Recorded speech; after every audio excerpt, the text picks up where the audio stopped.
You asked for it? Now here's your chance to support their stories. The Mountain Mysteries and Gatherings merchandise. Scared Lloyd t-shirts starting at only $20 each from sizes small through XL. 2X and up are only $25 and you pick the design. Special edition memorial shirts are $30 each in sizes small through XL and $35 each for 2X and up. Plus ball caps are only $18 each. To order, go to facebook.com/The Mountain Mysteries or contact us at the Mountain Mysteries Facebook Messenger. Stay mysterious.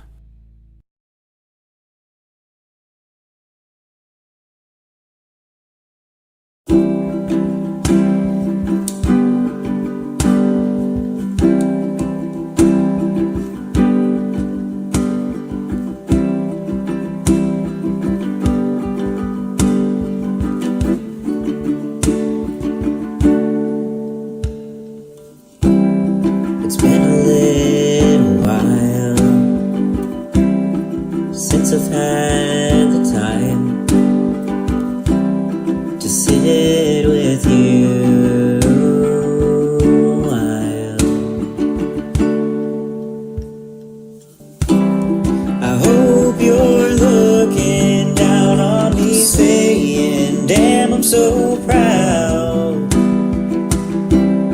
I hope it doesn't matter that I don't have life all figured out. I live my life for you because you can't be here. I still hear your voice as a whisper in the wind.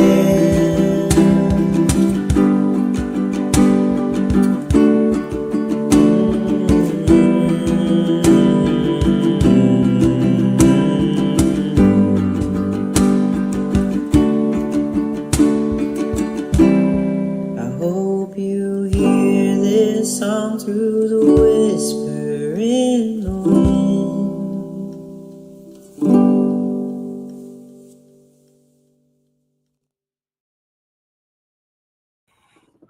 No matter how many times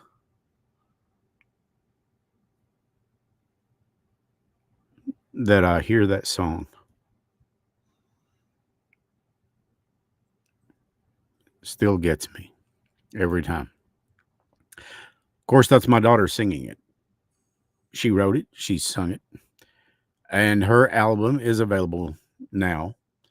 It's called Songs of the Sparrow, and it's all over iTunes, Amazon, Spotify, and I think I'm on rotation number 10 or 11 now, listening to the whole album. Excuse me. And I've listened to it several times. Every song on there she wrote, and it comes from her experiences. And the theme to the gatherings, like I've told many of you, and for some of you who didn't know, that theme or that song is called Whisper in the Wind, and it was written for her grandparents, her maternal grandmother, and my mom and dad, Gary and Linda. And you know, you can hear the song and you instantly know what it's about. That's one of the great things about her music is you don't have to sit there and wonder, I wonder what she's trying to say. She wears it on her sleeve. But listen to the whole album. Trust me, it's great. So let's start out with a big hi to the chat, and then we're going to get straight into it. Well, let me get back up here to the bottom. Yeah, this platform says, we give you total control. You give me total headaches. Madonna, happy Thanksgiving, my dear friend. There's my girl, Stacia. Kayla, whom I love so much. There's my Chelsea. Gosh, I love her. Firewater, Brian, brother, it's always good to see you. Love you bunches and miss you. Carrie Blevins, Kelly, don't forget my cat head biscuit, sweetheart. Bobby Lyons, my aunt, who is my mom's sister, and she's just a blessing. Um, let's see here. Angie Oaks. Hello, Angie. Sally Pratt. Marie Lovelace. Da, da, da, da, da, da, I love the people in the chat. Matt Kretzer. Let's see. We got Matt in there, and that's who's in the chat right now. A bunch of other people watching, and we welcome every single one of you. And you guys are so welcome. I'm glad that you're here with us tonight. A lot of people saying we're so glad that you guys are doing an episode. Laura Ambergy Johnson. Happy Thanksgiving, Laura. Happy Turkey Day. The way I looked at it was, you know, for so many people, this is an exciting time of year. And it should be, it can be. I think that the holidays, especially when I talk about that, and I hate using that word holiday. I prefer to say Thanksgiving, Christmas. Um, and I'm not the kind of guy that um I'm not the kind of guy that stands up at Christmas time and says, Happy Holidays. I'm the guy that says Merry Christmas. Because Christmas is about the birth of Christ. It's about hope, God's covenant, and his reconcile. It's about a man who hung on a cross because he loved us so much. Mm. And to think there's people in this world still spit on his name. God, that burns my bacon. Mm. But for a lot of people also, this time of year is really, really beyond difficult. It's just downright tough. I remember my first one without mom and dad. And even though, by the time Thanksgiving had rolled around in 2019, mom had been gone about 11 months, close to it, 10 or 11, dad around 9 or 10.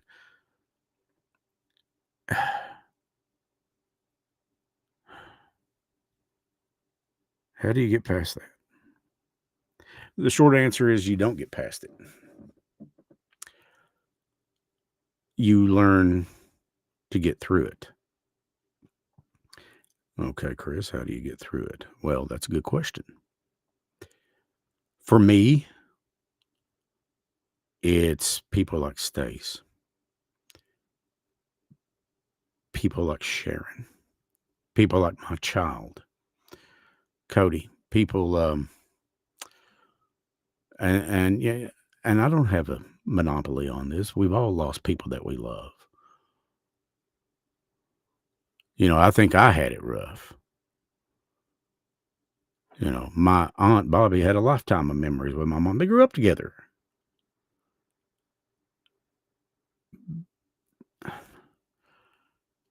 The sucky part about this life is it's dense here. It's so thick.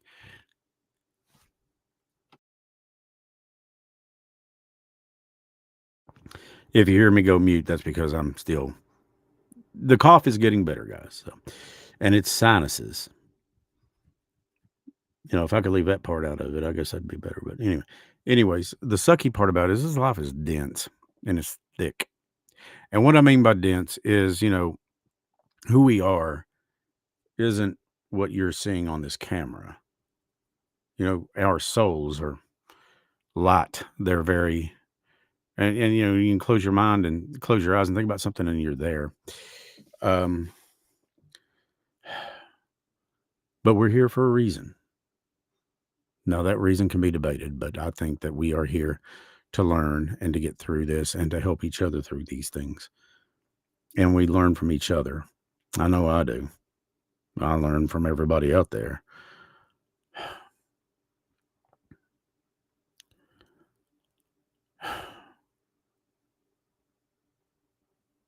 Brian said that the support of this family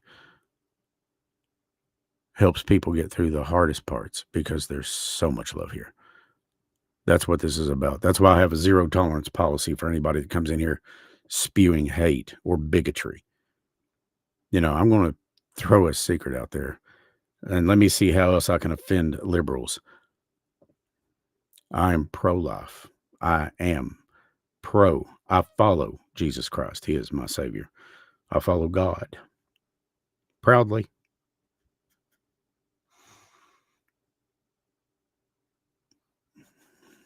I believe in the power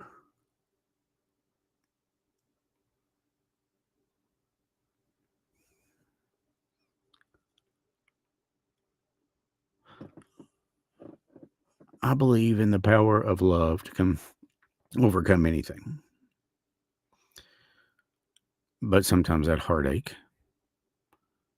is very tough. Sharon, I sent you a link to be on the show tonight if you'd like, because I think that people could use some of your words, some of your advice. And the reason I go to Sharon is because out of everybody I know, and we've done a lot of episodes of the Mountain Mysteries podcast, and we've talked about a lot of things on here. But Sharon has been without April since 1991. That's a long time. And then we've got people like Marie and Herschel and Mildred who have been without Dwayne for a long time, and people like Debbie who have been without her beloved Amber for what seems like an eternity. And I get that. There's a lot of people out there hurting. So by us coming on here tonight, I hope that we can give some kind of hope and ease and give some kind of comfort. I've been watching all of this and studying these near-death experiences about what people say, and I'm reading everything I can get my grubby little paws on to try to figure it out. And, there's a lot of common things there. Some people say, well, that everybody has a unique gift. Mine seems to be the ability to talk to you. I don't know exactly why that is. I don't think I've got anything extraordinary going on. It's just, I look at you and I talk to you. I look at you as somebody I've known for a long time. Some of you I have known for a long time. Some of you have not. But that's okay. Because if there's something I can do to help, then I feel like I'm doing something that is being, let me rephrase that. I feel like I'm doing something I'm meant to do, that God wants me to do. And that's letting you know that even though this life is hard, the next one is going to be a lot easier when we go home. Can you imagine what it would be like when you see them again? And you will. You will see them again. It may not feel like it right now, and that may feel 10,000 miles away, but I promise you, you will. There's going to be a couple of things you got to do to get there. Number one, and I do believe this, accept Christ. If you've not done it yet, accept him. It's simple. Look, he hung on that cross. He paid the price for you. Because he loves you so much. All you got to do is accept it. And as they say, go with it.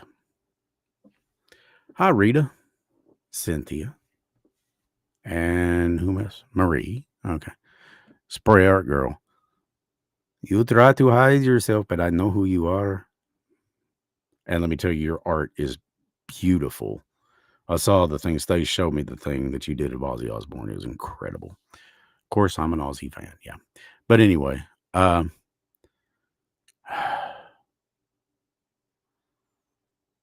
to what I was saying. How do you get there? No amount of good works that you do is going to buy you admission into the gate. There's one way. That's through Jesus. That's it. The only way. He even said so. No one cometh before the Father except through me, through him. He's it. He's the one way in, but there's a lot of ways out. But he is the one way in. So what does it mean to repent? It just means to admit you made mistakes. A lot of people have this vision of him sitting, I guess, behind a court bench and saying, guilty, guilty, guilty, not guilty. I don't think it works quite that way. I think that you've got to account. And by account, I mean you've got to reconcile the bad things that you've done with the good. That's a life review. And in which you will feel how you made other people feel. So think about that before you spew some kind of venom on somebody, before you say something cruel and mean to somebody. Happy heavenly birthday, Dwayne. I'm sorry, I just felt the need to say that. I saw Jessica put something on. Bernice, it's so good to see you.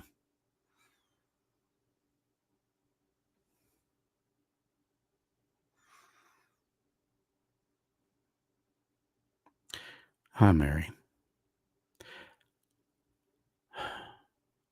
Anyways, after you get through a life review, it's common that people who have experienced these NDEs have said that there is a massive,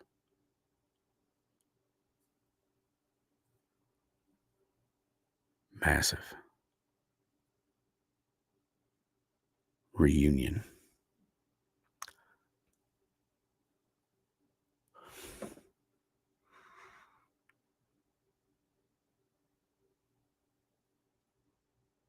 Can you imagine that?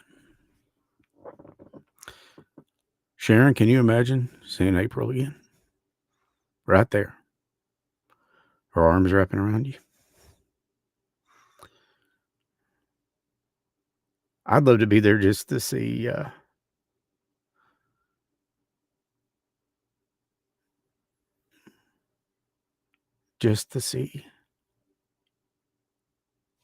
Amber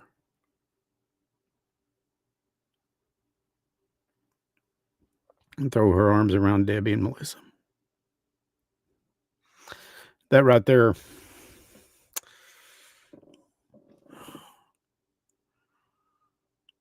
it's in your Facebook Messenger, Sharon. Or to see Dwayne hug his family. And they say the acceptance that you feel is unlike anything you could ever feel on this earth. Now, yeah, I've got my own selfish reasons. Trevor, Ollie, my mom and dad, Robin. And this is where it gets better, as if it couldn't get better. But this is where it gets better. God is unfailing. I got you in there, Sharon. I'm going to bring you upstage here in just a second. But God is unfailing in his promises. God, even though we think so sometimes, he makes no mistakes. Everything is for a reason. Even though in our very, very limited vision of things, we think we know better than he does, we don't. He is a God of mercy, a God of love, a God of forgiveness. I want you to think about this for a minute. You've got a child, one child, and you send that child to their death, knowing they're going to be lashed, they're going to be persecuted, they're going to be beat on, they're going to be spat on, they're going to be cursed. And you do that. Would you do that? I didn't think so. I would have trouble with it too. But you do that knowing all of this because you love the very people that are going to spat on him or her, that are going to curse them, that are going to crucify them, and that are going to laugh at them while they're carrying their own cross through a street. Can you imagine that you, the parent, have sent your child to this 2,000 years later, after he's defeated death, after he's defeated evil, people still spitting on him. You know, Charlie Bolin in here just a few minutes ago said something. He said, you know, you can't be pro-life and be a Christian. I got to agree with that. I mean, that's my own personal view. I am very or pro, yeah, or not pro life, but pro. You can't subscribe to abortion.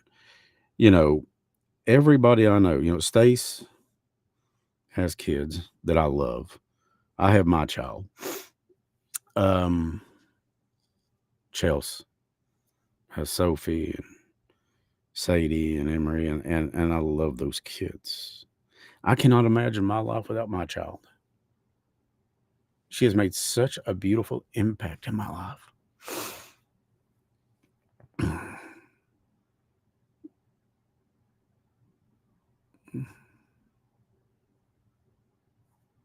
You're right, Angie. Angie Oak says that she'd give anything to hear her son or to have her son's arms around her neck and hear his voice say, I love you. I can't wait. And that's how you should look at it. But in the meantime, you're here for a reason. And it's a very short time. To us, it feels like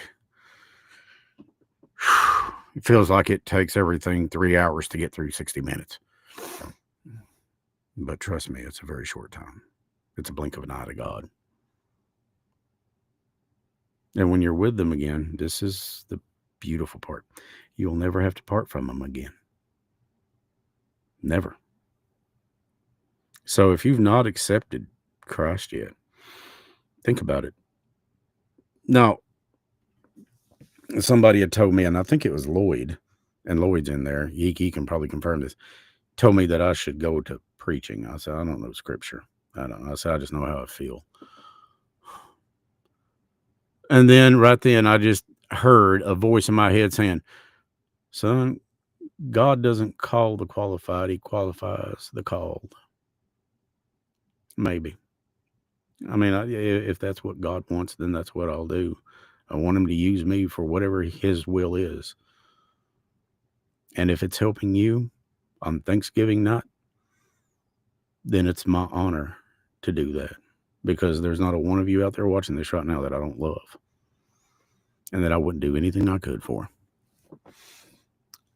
And that includes my two beautiful guests. And I've got to give kudos and props today to my beautiful girl, Stacia, who hosted me and my little tribe today for Thanksgiving. We had fun. We did. Thank you so much again, baby. The turkey was a good, and just so you know, the turkey put me in an induced coma when I got home. Good thing. Good stuff. Yeah. And I want to give props to, and hopefully the Lord will bless the people that made it. Lloyd, it was Silver Spoon, wasn't it? Yeah. Yep, Silver Spoon in Paintsville, a relatively new place. They're right there on Broadway. Great people, and they I feel like they did us right. They did.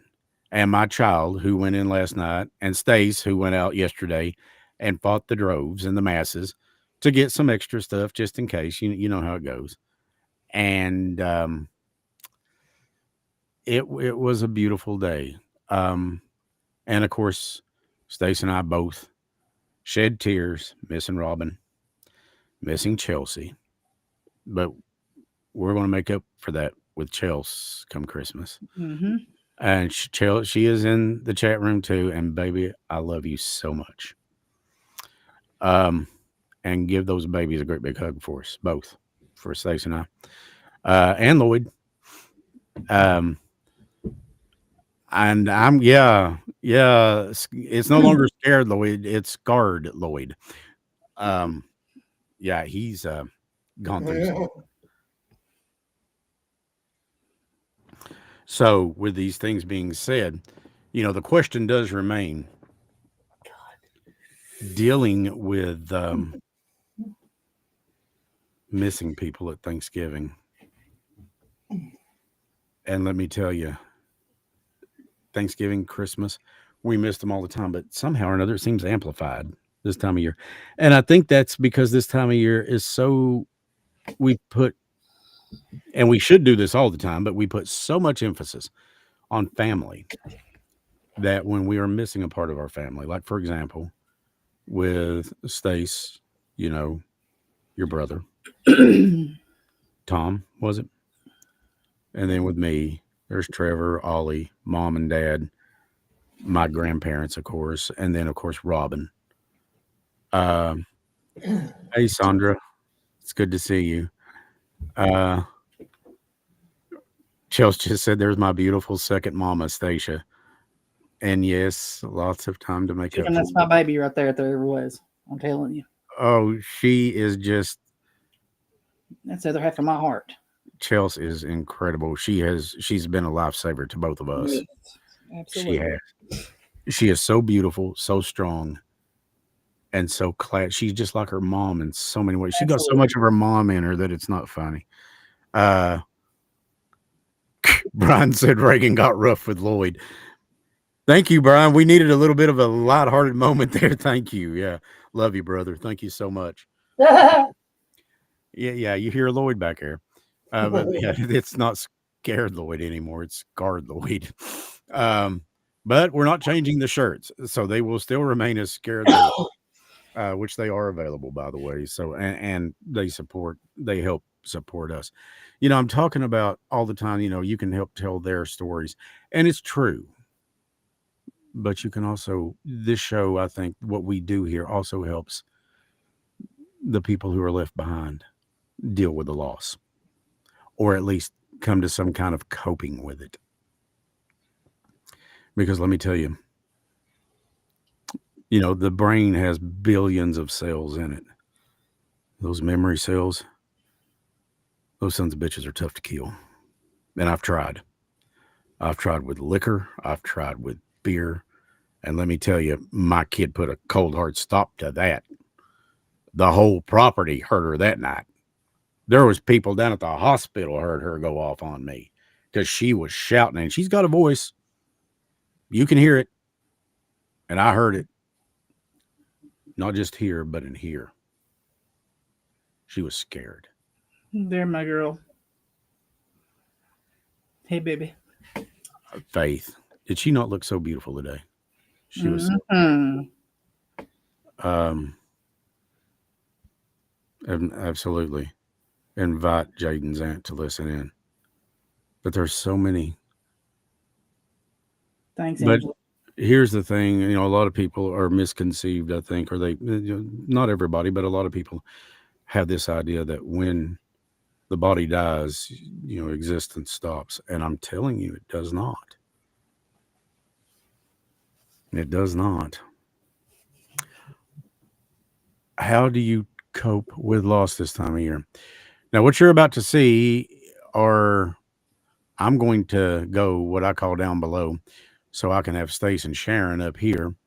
And there we go. There's Sharon. Hey, Mama. Hi, everybody. Happy Love your Thanksgiving. shirt, by the way. Thank you. And Yeah. here's And my that's counterpart. Raise your hand up here. Hey. she's like, I don't want to be no part of this. I am She gonna going to kill hide you. down low. I'm going to go down low. I want to put myself. Well, maybe I am. Maybe I'm not either. This thing says it gives me complete. Yeah. I'm lost. I don't know what I'm doing. So for the time being, we'll leave it there. Oh, wait a minute. What if I click this button? Aha. I finally got what I wanted. All right. You got the full screen in finally, huh? That's Well, I good. wanted you guys up there so people can pay more attention to you. They've seen enough of me. I got Sharon, James Paul with me tonight too. So, all right, I got squad. James Paul is one of our big Madonna supporters. was here. Yeah, so a big thank you to James Paul. I see him over there now. Hi, Mhm. James Paul. Hey, Um, happy Thanksgiving, guys. You happy too. Thanksgiving, buddy. Sharon, in 1991, your life changed irrevocably forever. Your daughter was murdered. Murder. Murdered, not accidentally died. She was murdered. And you have had a lot of Thanksgivings and Christmases since then. Tell me about that first one, as if I have to ask. I didn't even acknowledge it or the first Christmas. I didn't even know I was in this world for about a year and a half, 2 years after she died. I was just like a zombie. How did you come to face the truth? Well, my son Timothy, April's brother, come home from church one day and said, Mom, he said, we don't have to worry about those people that killed April. Said, when they die, I said, they'll have to face God and they'll have to face April. And I snapped out of it with just those words from that child. Mm-hmm. So, people close to you, that's how you cope. Yes, especially this one. She's beautiful. She is absolutely beautiful. You don't get over things like this. And, one of the things that pisses me off is when people say, you just need to get over it. Those are the same people that's never been through it. Right. They have no idea. You know who told me about Robin? Patty. She called me at 5:00 the next morning. And of course, it's 5:00 in the morning, and if Robin were here right now, she'd laugh and she'd tell you just how goofy I can be, like most of you don't know. I know Stace knows, and I know Lloyd knows. But Robin will be the first to tell you, if brains were gunpowder, he couldn't blow his nose, love his heart. But I was just goofing around with Patty, and I was like, hey, what's going on? You had to send her a little cowboy emoji, a little emoji with a cowboy hat, or I said something like Howdy Pilgrim or something like that. And she was very, very somber, and I knew something was wrong. I said, what's going on? And she said, I take it you've not heard. Heard what? She said, we lost Robin. And much like Sharon, not the Robin I know. No, not my Robin. No. Yeah. No. She said, car wreck. So I started messaging her. I started texting her. Tried calling her. Just go. Just go. This is right. This is wrong. This isn't right. No. Not my Robin.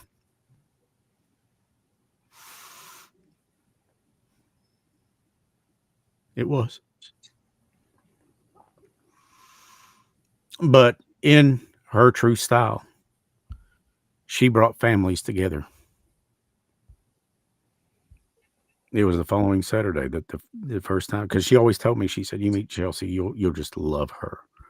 You will absolutely adore her. And she was right. First time I laid eyes on her, loved her.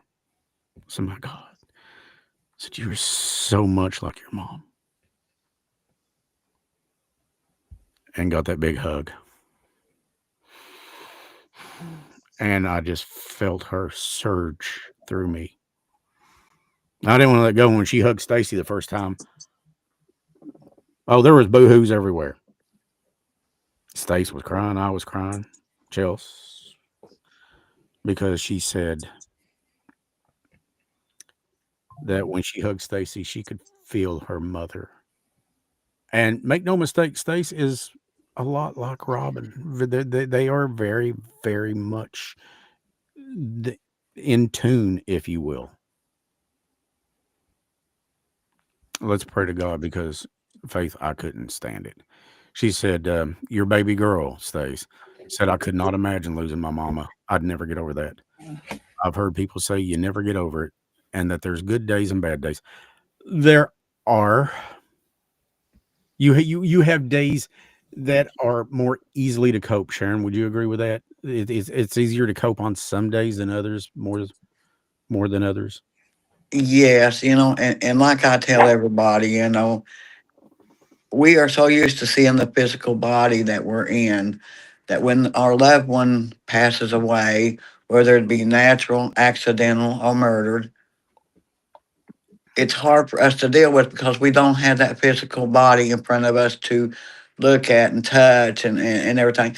But people are forgetting the body is gone, but the spirit is inside.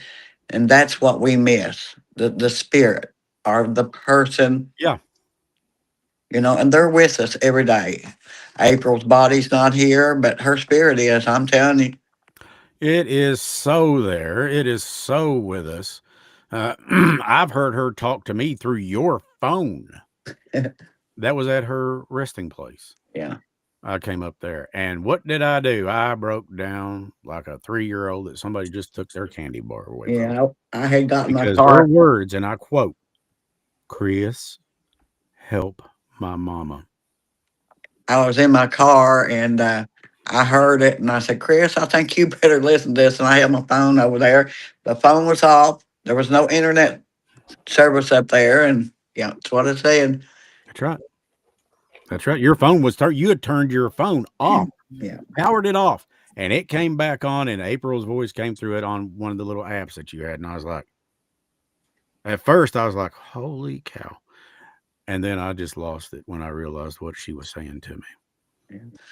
Well, it's like Robin and Trevor.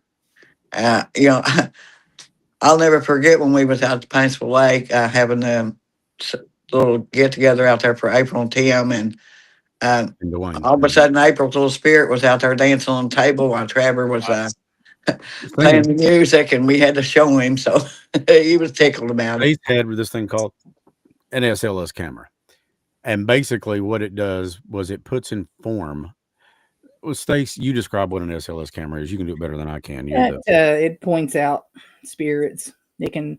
It's like they use in these new cars. Basically, it points out. You can tell you where like someone's walking. You can make out the head, the arms, the legs. It looks like a little stick figure. They look like they map it out like. But Lloyd watched it, Stace watched it, and so did I. And Trevor even seen it. Trevor was like, "Holy shit!" And here's the kicker: there was 2 figures dancing. Yep. And the light was going off and on there at the shelter. Yes, it was. It was. Yeah. And they do love to play with those things. And basically, we were all there. Yeah. I was there, Sharon, me, you. Yeah, James Paul was there. Yeah, JP JP was there. And we were all sitting there going, "What's going on?" And Sharon, I hadn't even noticed the light because, this is daytime. But Sharon looks at me and she said, "I want you to look at that light." And I turned around, I looked, and it was. And Trevor was like, "Holy." And I was like, "Yeah." He said, "This is what you deal with?" And I said, "Well," I said, "Stace really deals with the paranormal side." I said, "Stace and Lloyd do that." I said, I'm a true crime commentator. And Trevor looked at me. He said, "Dude, this is awesome." And I said, "Hey, yeah." Mm-hmm. Me and Stacy, we had another encounter too out there at the lake. We had went out there, paranormal group, just seeing what we could find. And I took April's Louis Vuitton purse out there, and me and Stacy sat down at the picnic table, and Stacy was getting all her makeup and everything else out. And she was sitting there, "Oh, I like this. Oh, this is my favorite. And she said, all out on the table. Well, me and Stacy gets up and walks over toward the water. Nobody around that purse, nobody around that shelter.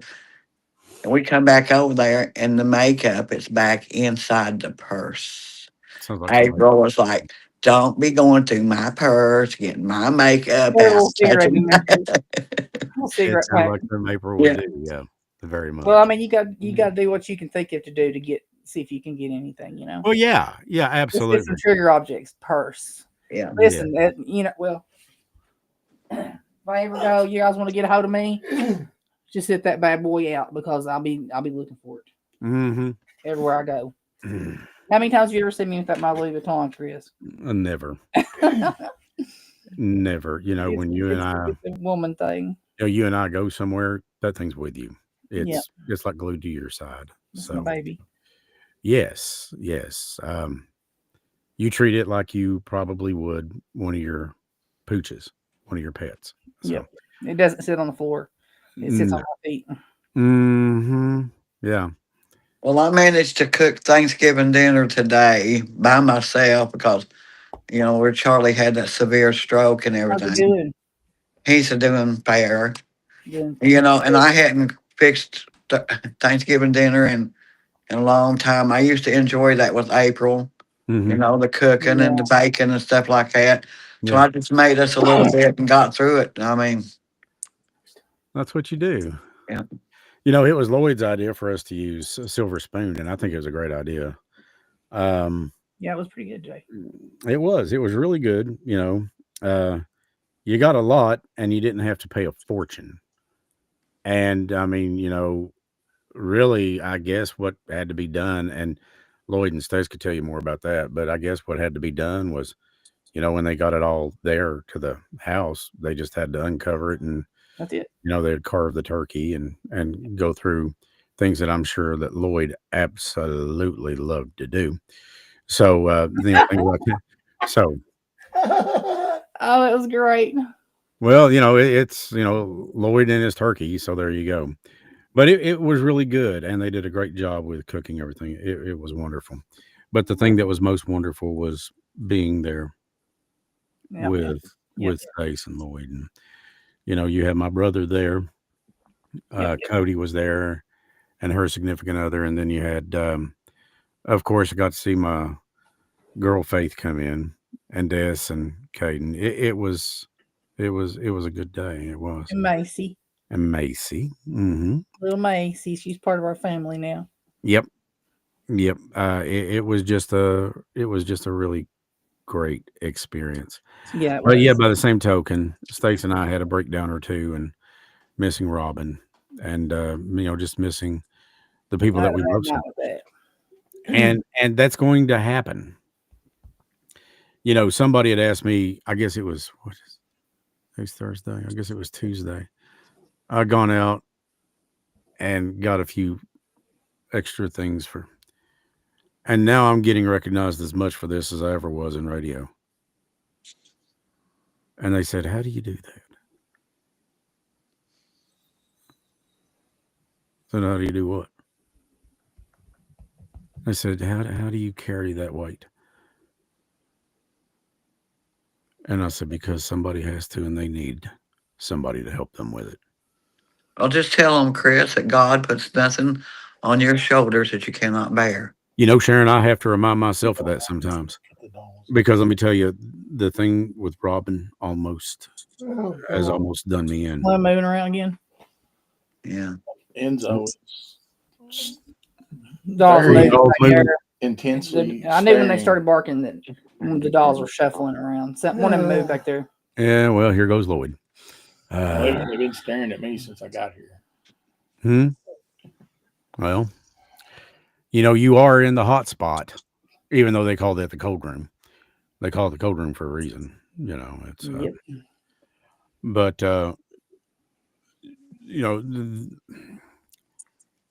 and you're right, Sharon. Thinking about it like that, God's not going to put any more on you than you can handle.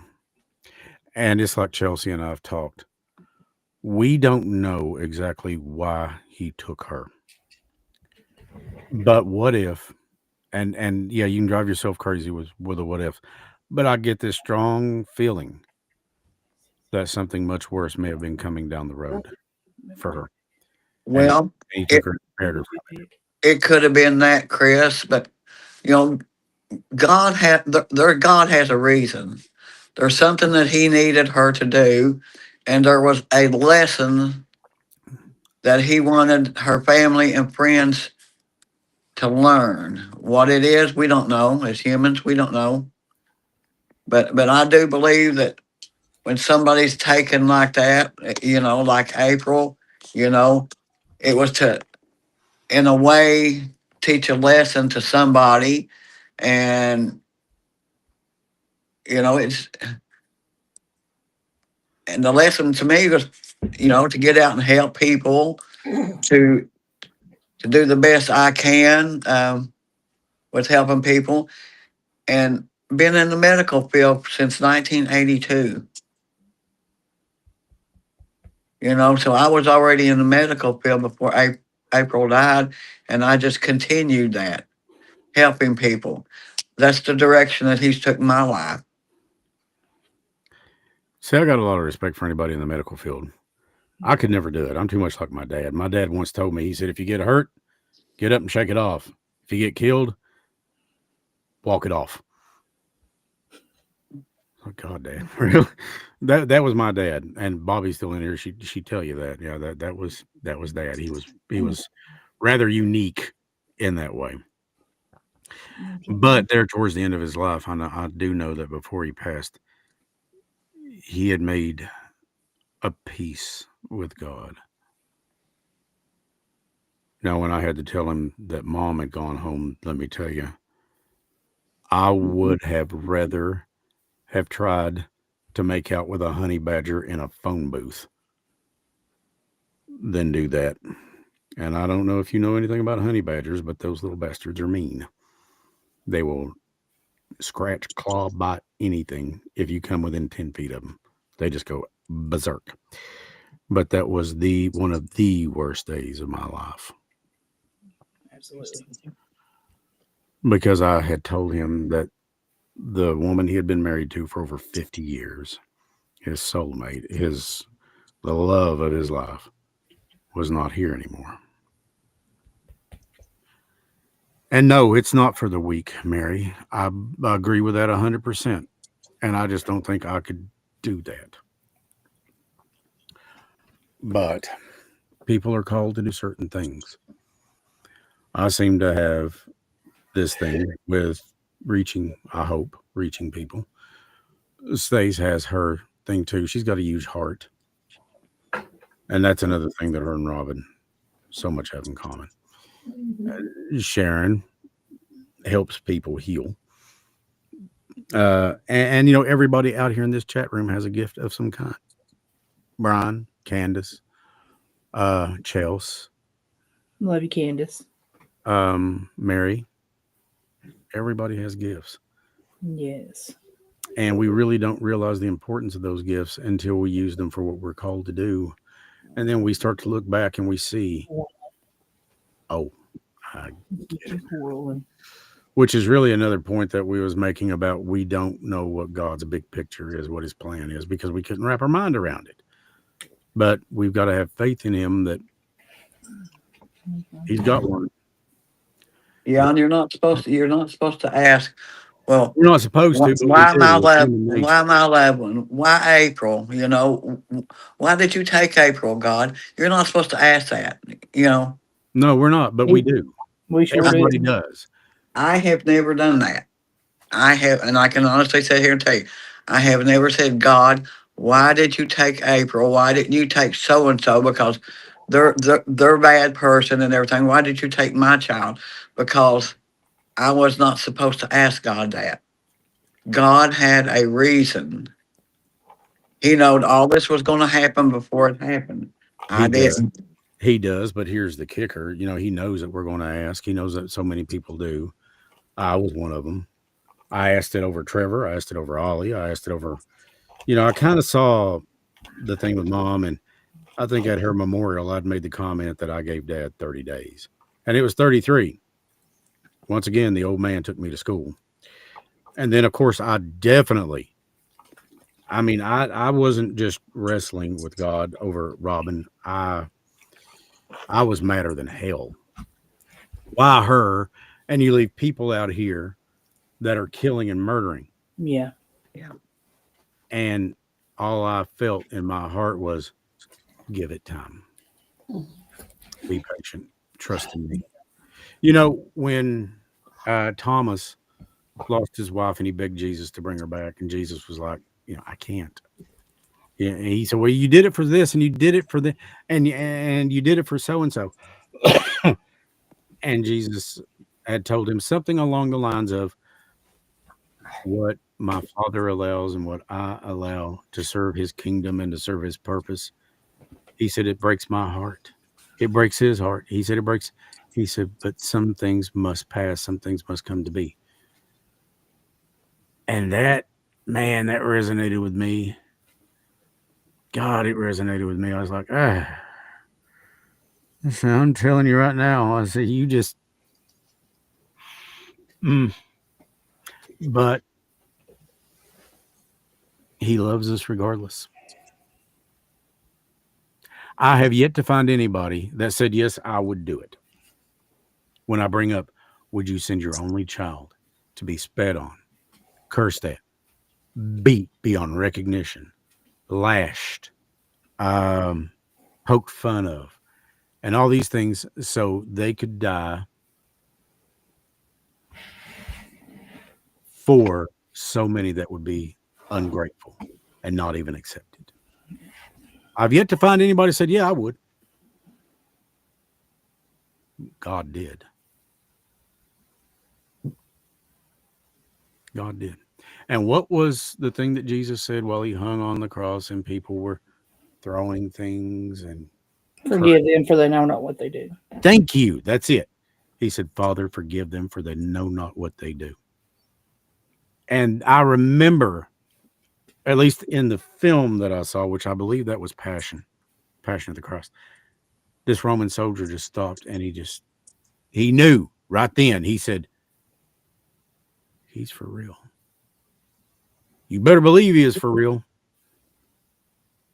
Because those that don't, it's not a pair of shoes I'd want to feel. Mm-mm.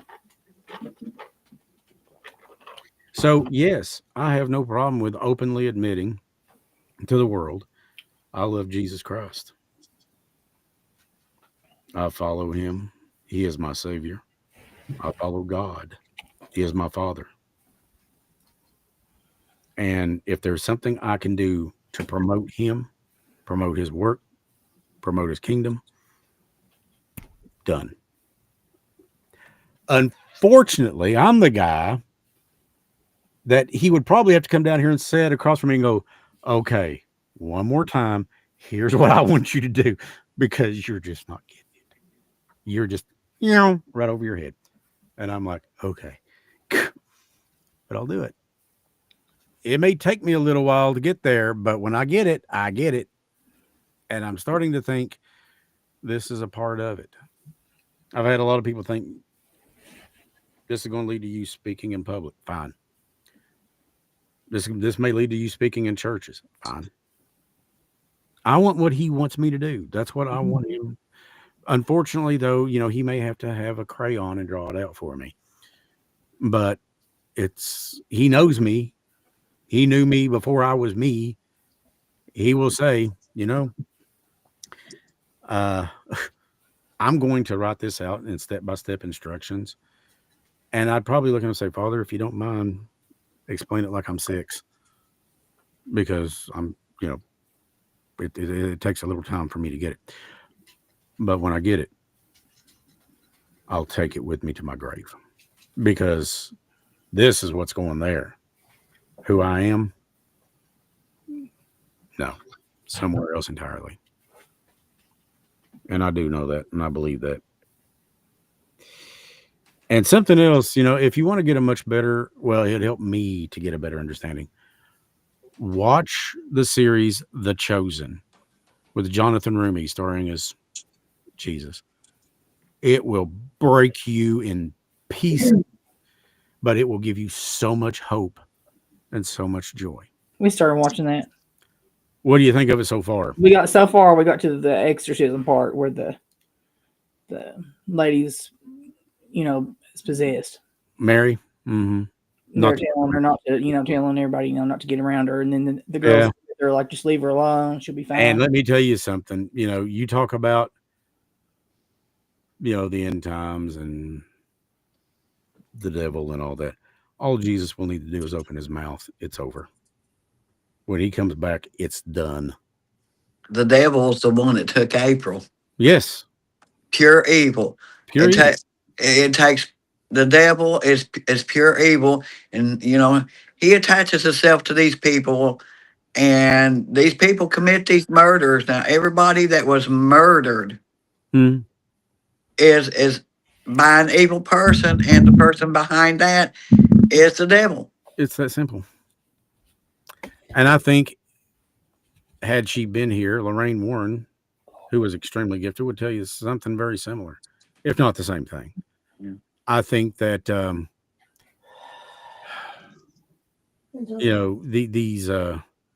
these things that people say, these things, the bad stuff that people do, I don't think any soul comes into this world being inherently evil, being just born bad. Now, I may be wrong, but, I think all the souls come from God. And, we all have choices to make. And I'm glad that I've made the ones that I have so far, I think. There'd be a few things I'd do different, but I've never had the inkling or the desire to hurt somebody or, well, outside of a fit of anger or something like that. But I've never had that. I just can't see that happening unless Well, after some things we heard, we sure do, don't we? Mhm. there are things doing what you do as a paranormal investigator that, yeah. And that's something else too. A lot of people say that, well, paranormal investigations they're evil, they're this. No, they are not. Most of the paranormal investigators I know, be it Stace, be it John, be it any number of people, they're looking for truth. They're looking and they're doing the same thing that this show does. They want to show that life does go on after this. Hey, Cecil, happy Thanksgiving, buddy. And Ralph and Jenna's in here. So good to see you, my dear. Hey, Cecil. Yeah. This place is a family, is what we do. So, Sharon, back to you. And then I'm going to ask Stace the same question. If you were trying to help somebody through Thanksgiving, through Christmas, and give them some kind of advice that they could use on a day-to-day basis about dealing with, somebody that they've lost, what would that be?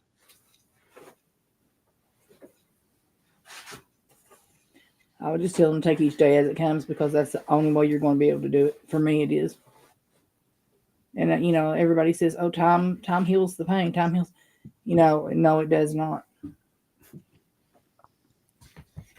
That's correct, Stacy. And time does not heal the pain of losing someone. You just need to learn. About yourself. That's the only way you're going to be able to do it. Yeah, you just need to learn to live a different life. Right. But don't ever put their pictures away. Don't act like they're not there. I talk like April's. Well, she could be right here in this room with me right now. She probably is. Her pictures are around. She was part of my life. She's still a part of my life, even though that body is not there. So please, during the holidays, it's hard because the physical body's not there. But be assured that the spirit is there. So you want to keep that spirit alive.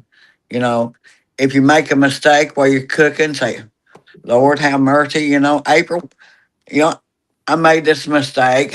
How many times have I made this mistake before? Just act like they're still there. You're not crazy because the spirit is still there with you, even though the body is not. Keep that communication open with that spirit. Keep those pictures out because they were a part of your life and they still are, but in a different form. Yeah. I think that was put very well. I still message my mom. I still message Robin. Yeah. I still message Trev. I still message Ollie. I still message. There's so many people, and I do. The other night, driving home, I was talking to Robin. After having a especially tough night, I'd gone to a restaurant, and Chelsea knows this story. Stacey, I don't even think I told you,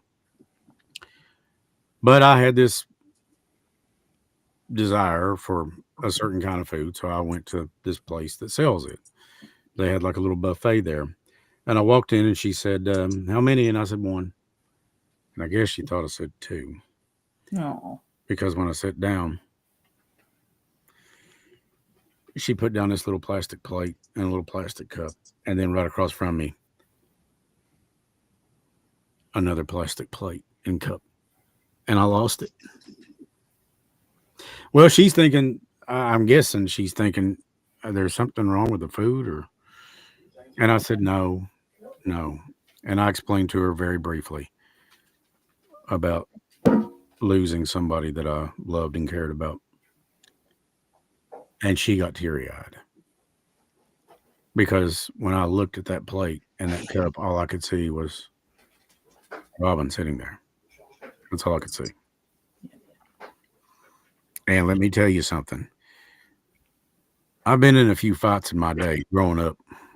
I've never been hit that hard in my life. That broke things inside of me that still isn't fixed. Yeah.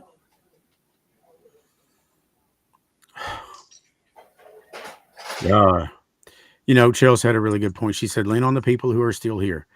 Help each other pick up the pieces every time they fall. And I agree, Sharon. Keep that communication going. She said that she talks to her mama every day and not still. And you should. The Yeah. German. We all Underwood was in that. Okay. we all fight this fight. Now I'm going to be very because I don't know how to jump in. It's like Brian said earlier. The first time I was ever on here was about the episode concerning April. And I said, this podcast has come here to chew bubble gum and kick ass. And guess what? We're all out of bubble gum. My own little unique way of saying things. Let's do it. Through people, and I'm not mentioning names, but we had a certain individual come forward after hearing episode 1, which was entitled Tragedy at Paintsville Lake, The Mountain Mystery of April Renee Pennington. And they have come forward with compelling evidence and testimony of who actually killed April. Now, Stace and I have said on this for a bit. Sharon knows. We felt it vital to bring Sharon in since Sharon is April's mom. What we want, though, is to be able to take what we know to police and make sure it's a case that will stand if they will open it. There's a lot against us. And it's not a lack of information that's necessarily against us. It's a lack of, I guess the best way to say it is people we that are not really all that willing to open back up something that is 34 years old. 34, is that right, Sharon? About 34 years? Yeah. Give or take. Yeah, I count the days. Because, again, I was asked, this was a while back, do you think about them? And I said, think about them. They're with me every day. April is attached to me, and I want it that way. Dwayne, I want it that way. Amber, I want it that way. They right about the time I feel like I'm just ready to call it quits, they won't let it happen. And it's not because of them being selfish. It's because of them. It's because of their love. You see, just because they are not here in a physical form does not mean that they don't love. That's what it means when I say love never dies. There's times I still feel Robin around me. I still feel my mom. I feel my dad. I actually had a dream for the first time, and I don't know when, about my dad the other night. Now, maybe it was just a dream. Because in that same night, I dreamed I had a Lamborghini. So your dad was driving the Lamborghini? Huh? No, I had the Lambo. And Dad just looked at it, and he looked at me, and he said, really? Really? And I said, dream since I was a kid. It was a blue Diablo. And blue, really? Like UK blue. But say, I'd be much happier with a new, with a Hyundai Palisade.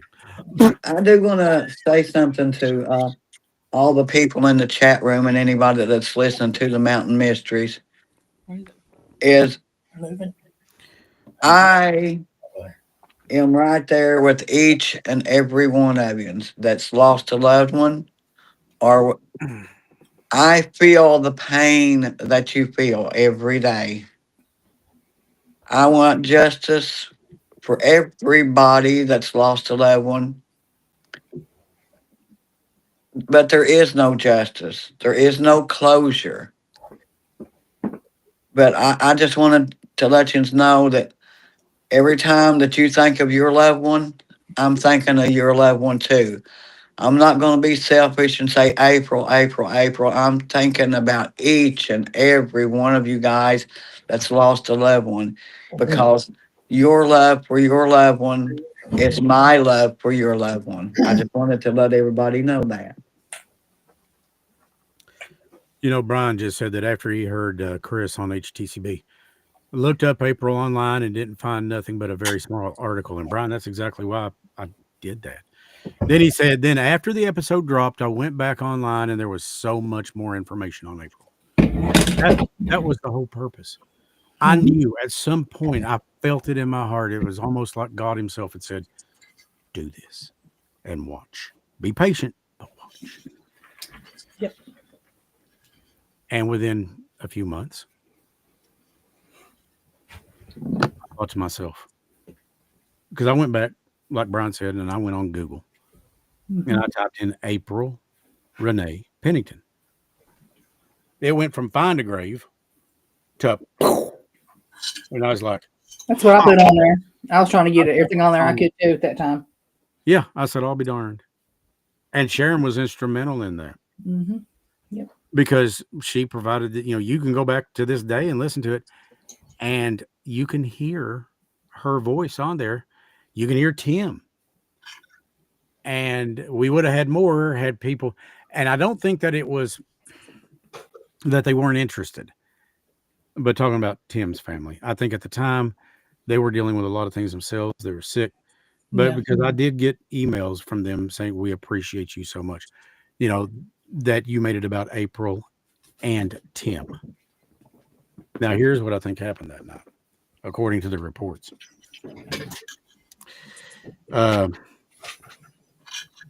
They were in an area called Concord.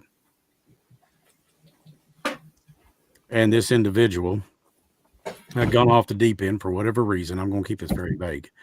But had gone off the deep end for whatever reason and started trying to wail on Tim. April got in the way. She got killed after he was killed.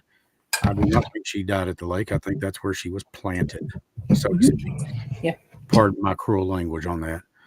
But I think that's where my baby and my friend was planted, because April, I loved her. She was, and I even told Chelsea this a while back. I said, what is it about girls that I really come to care about in my name? With April, it was Crease. And with Robin, it was Creus or Trouble. She called me Trouble. So it's, and of course, there was another phrase too, whenever I'd make her mad, that little shit. God, I love that. But I don't think I ever upset April that much. But I could add a few more, but I won't. Yeah. I'd rather you didn't. Let it go. Just let it be in peace. Okay. But I'll gladly take that any day. What I'd give to hear her say that to me just one more time, or to pick up that phone. And the great thing about Robin was, and I love these memories. Great thing about Robin was she'd call you and you think, we've been on the phone 10 or 15 minutes. Okay. 3 hours later. 3 hours later, she said, before I get off the phone, let me tell you. Mm-hmm. Sure. I don't know what. And I'm like, okay, baby. It's okay. I'm so sorry for something. Sharon, you're being thanked in the chat, by the way. Bernice said, thank you so much, Sharon. That means a lot. And that was another big reason I wanted you on here now, because I know if you could relay how to get through the pain that people feel. And is it not amplified this time of year? It is. It's unimaginable, but like I said, the body's not here, but the spirit is. So, you've got to concentrate on that spirit, and that spirit will comfort you. That spirit will make you happy. That's what gets you through the holiday seasons, Christmases, Thanksgivings, birthdays. Anything like that. A lot of people spend time when they're in grief looking for signs, and grief blocks that. It's a low frequency. It's a lower part of your soul. It's a lower vibration. Grief will block you being able to see what should be if it wasn't for the grief, it would be right in front of your face, and you'd be like, "Holy cow, wow!" But grief does block so much, and nobody's blaming you for grieving. It's everybody does. Like I said, I woke up the other morning from that dream I had with Dad, but that dream was a blessing because I got to have something that I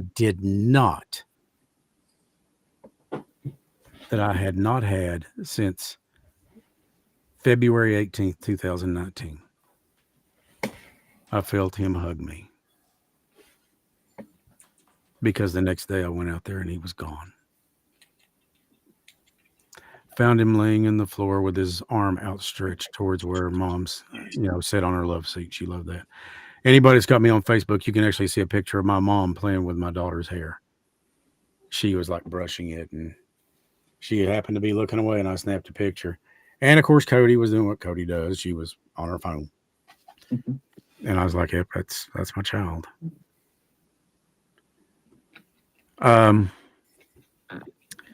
Chris Baca said that he saw her daughter's documentary on Tubi and Roku channel. Prayers. Thanks, Chris.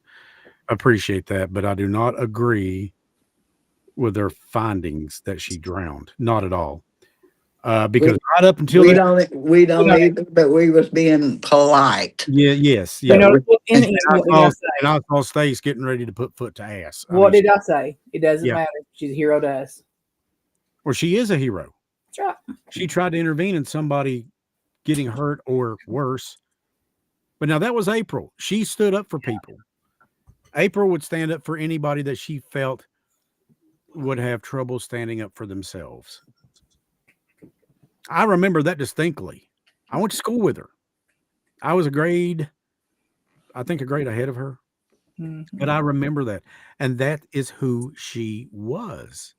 My niece, I've got a niece that has a birthmark on covering the whole side of her face. And oh, yeah, she she was in school, and somebody come running to April, said, do you know that so-and-so boy was making fun of so-and-so because of the birthmark? And they said April went right down, found that boy in front of his locker, and had that little 5'2" body, and had that boy right up in that locker before her cousin Sean got to there. He said April done had it handled. He said I just let it go. I was there. April didn't like it. Yeah, she didn't. I saw that happen. She was getting ready to, open up a can of whoop ass and pour all over him. Yeah.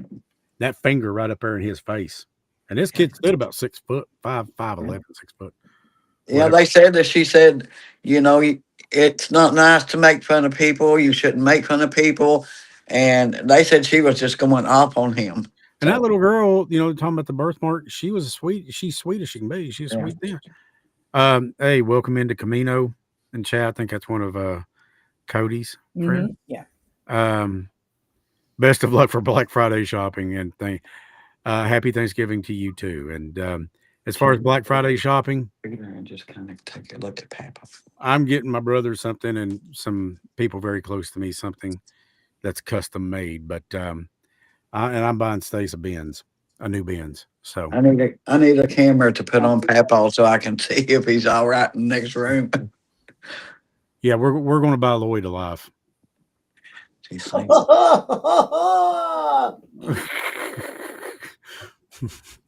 James Paul's awful quiet over in that corner. He's taking it all in. I had kind of filled him in on what we had a meeting with, some folks about what happened to April. Because James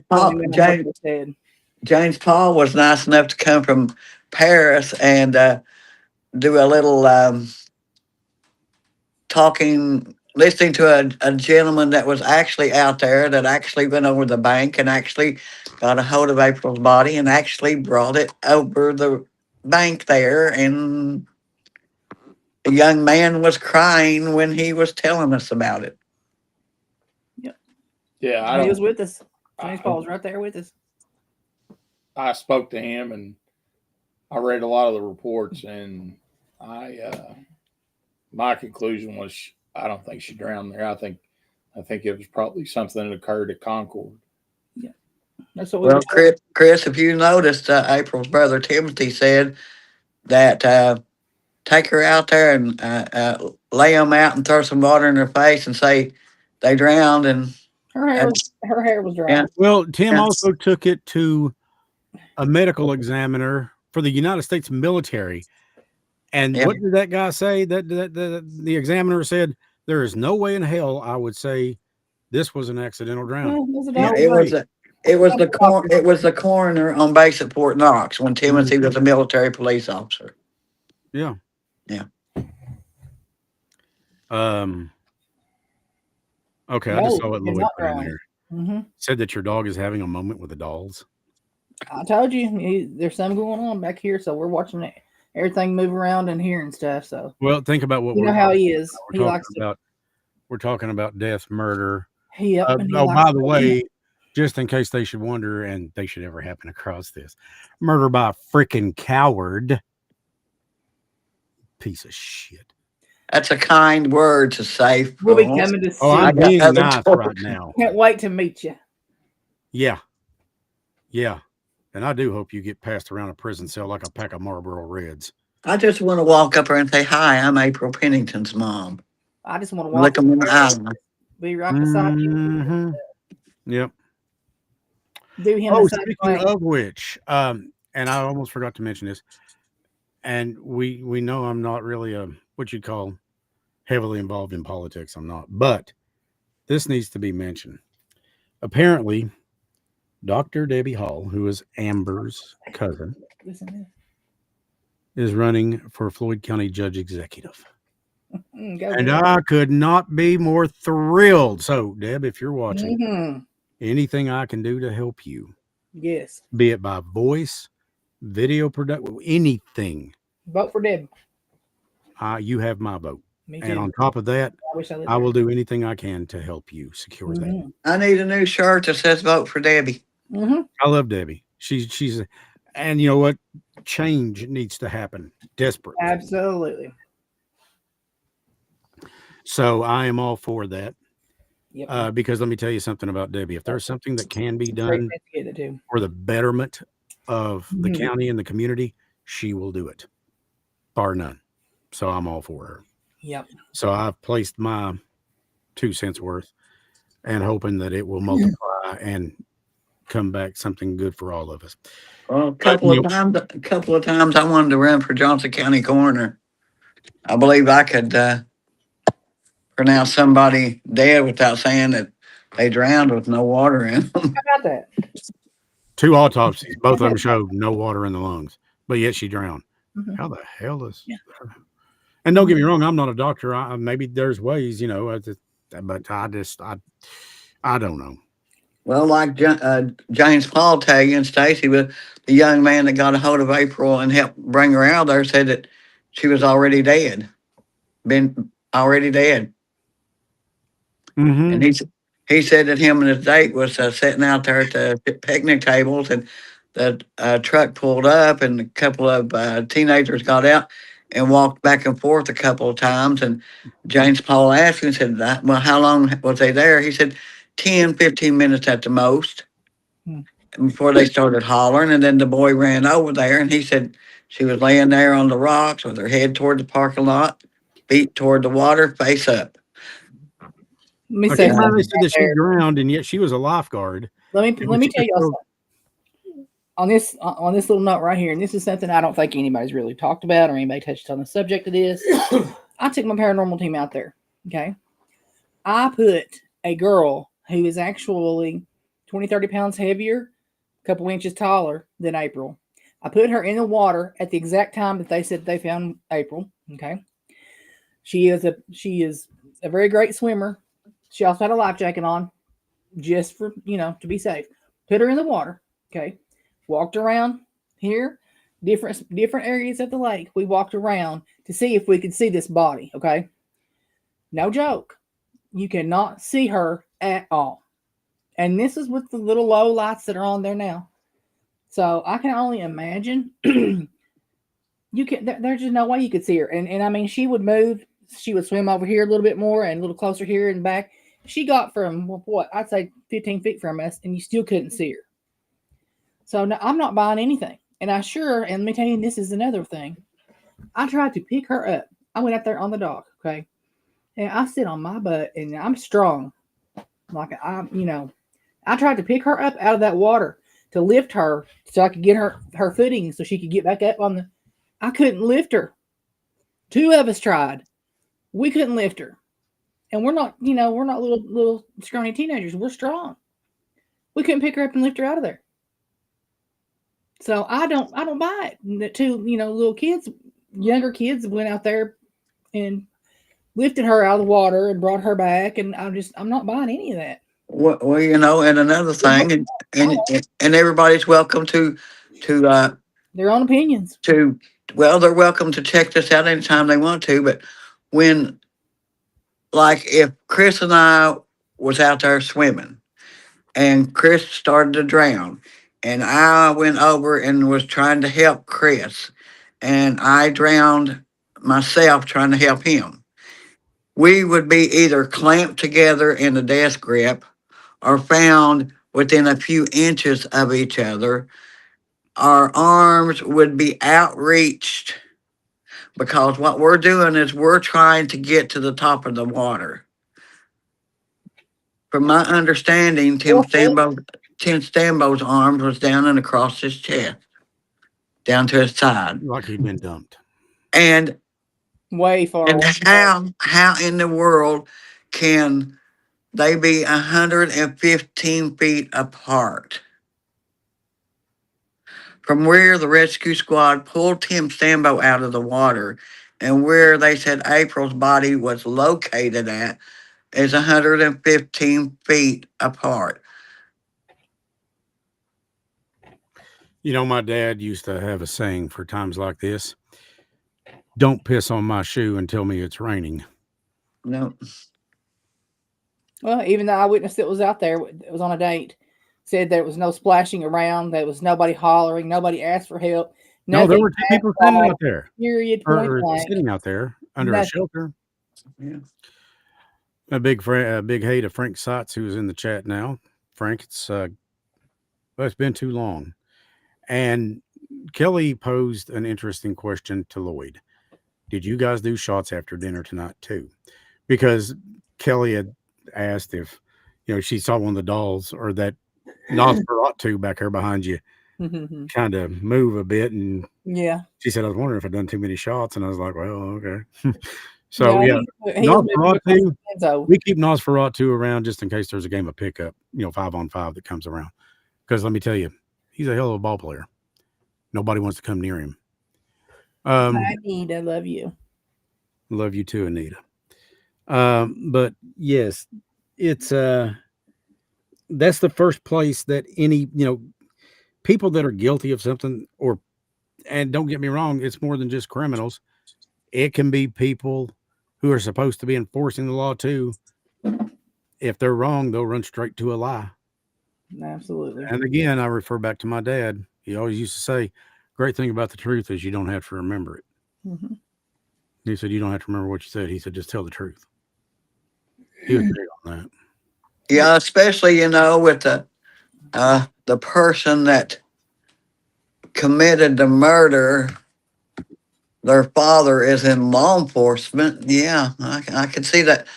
That's what I understand happened tonight. April died, and Big Daddy was in there. He was Well, law apparently, enforcement. it goes.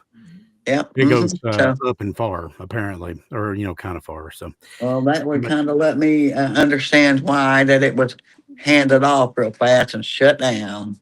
Oh well, the case was locked. It was locked up. They don't need. I mean, listen, y'all. This person and another person and another person, the people that were there, okay, they have reports that they filed telling everything. And they were told it was a closed case. It was under lock and key and that sort of sense. And it was a drowning and just let it go. Hey, there's our favorite song again. Just let it go.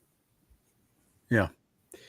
The fact that here's the problem I've got with I've got a lot of problems with it. I've got a lot. Yeah, the problem I've got with that is it's bullshit. Uh-huh. You're talking about the life of a human being. And, in the 16 years she was on this earth, I have had to remember her longer than I knew her. Yes, me too. And so can her own mother can say the same thing. Yes. And Sharon gave birth to her.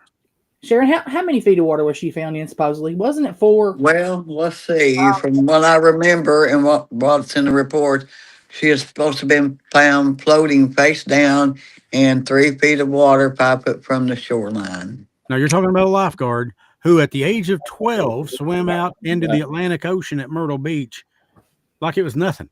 Yeah, she was an excellent swimmer. She was like a little fish. She could swim. Lifeguard. She's, Well, 3 feet. here's another thing.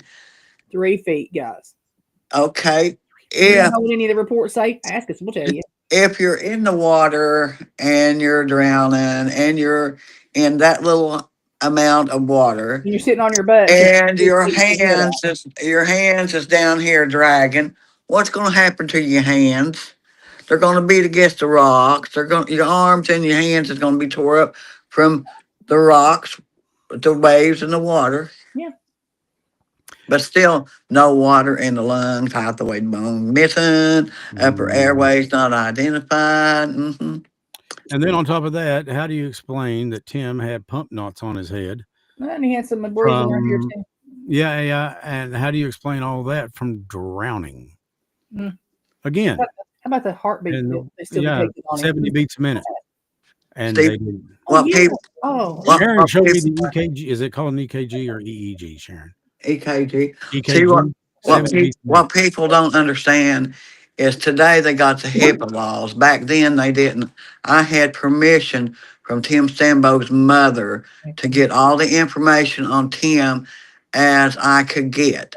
So you Because I told, yeah. You showed me the actual EKG paper. We got the paperwork. I mean, I even got pictures of Tim Sambo laying at the hospital dead when they pronounced him dead. Laying there. Yeah.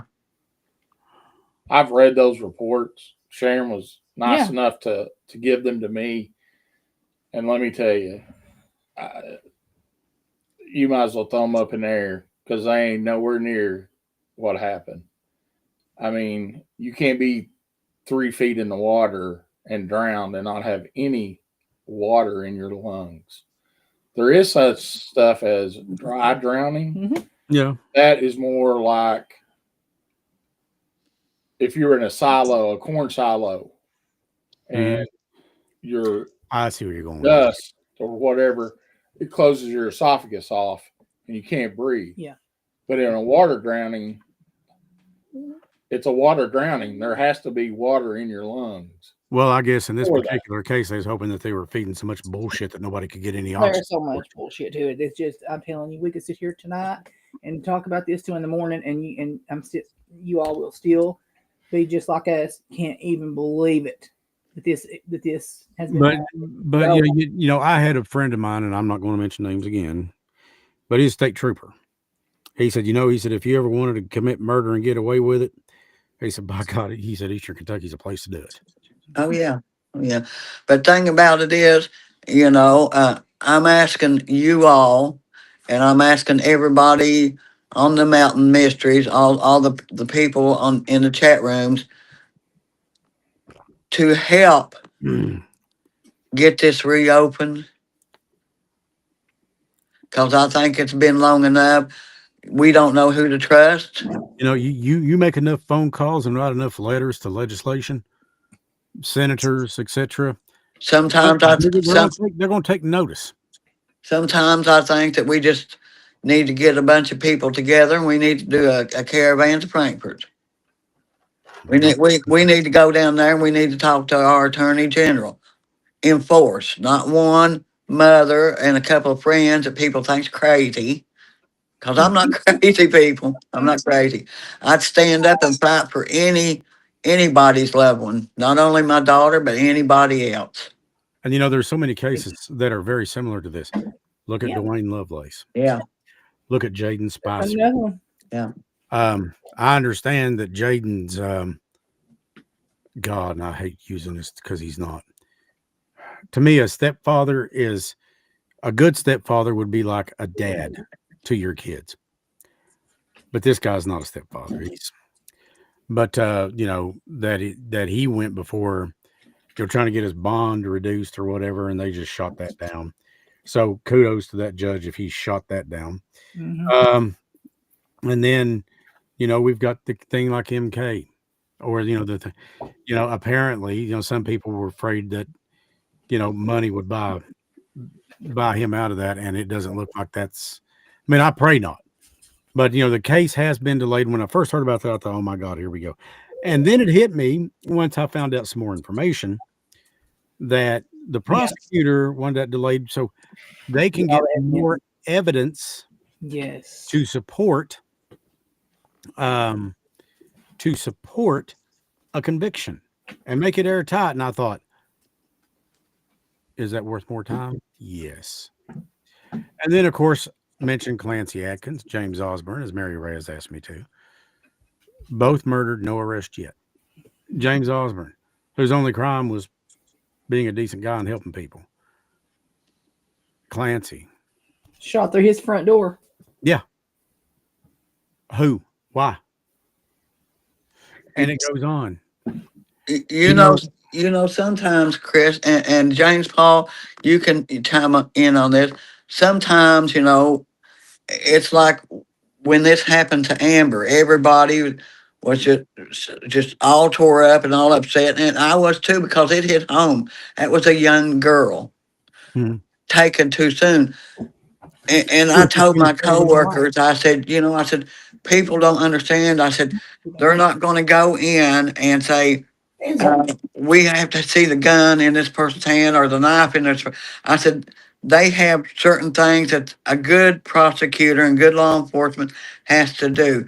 They're taking their time with this because they want to have everything in a row. They want all their T's crossed, all their I's dotted because they don't want these people to get away with it. And the DNA, there was so much DNA, they had to go through and process all that DNA. That takes time. It does, especially when the KSP lab's already backed up. And I'm one that I know, that they just wanted to, why didn't they go in there and just grab this person and arrest them, If they would have done it that way, then they wouldn't have had a case. But now they've got a case. They're going forward with it. These people will pay for what they done to that child. Yeah. I mean, that child's mother's not there, but I feel like I'm that child's mother too. Yeah. Well, you do have Debbie that's there, Missy. They were like, Missy was like her mom. Yeah. And Debbie was like her sister. Come here. I mean, it was a close-knit family. And then let's not forget Gary, Missy's husband. And then you have Brandon, Debbie's fiance. They all loved Amber. Everybody that knew her loved her. I mean, I tried to find somebody that had something derogatory to say about her, and there was no words to be found for that. Well, it's like the little Jaden Spicer. It's like the little boy. Yeah, it's like the Jane that got killed there underneath the bridge trying to help somebody fix their car.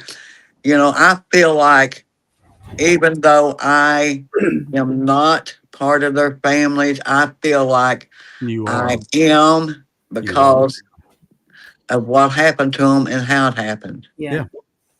We're all part of the same family. We are. We definitely are. It's like Chelsea told me, she had said, she said, I've realized what my mom always said was true.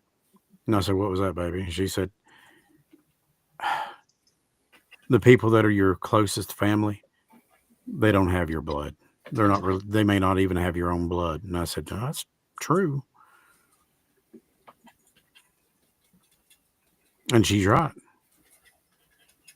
It's and my dad always said that too. And so did mom. And mom was, definitely out of the two parents I had, dad was the disciplinarian, mom was the nurturer. Yeah. I could go up the road and kill 30 people and she'd say, oh, he just had a bad day.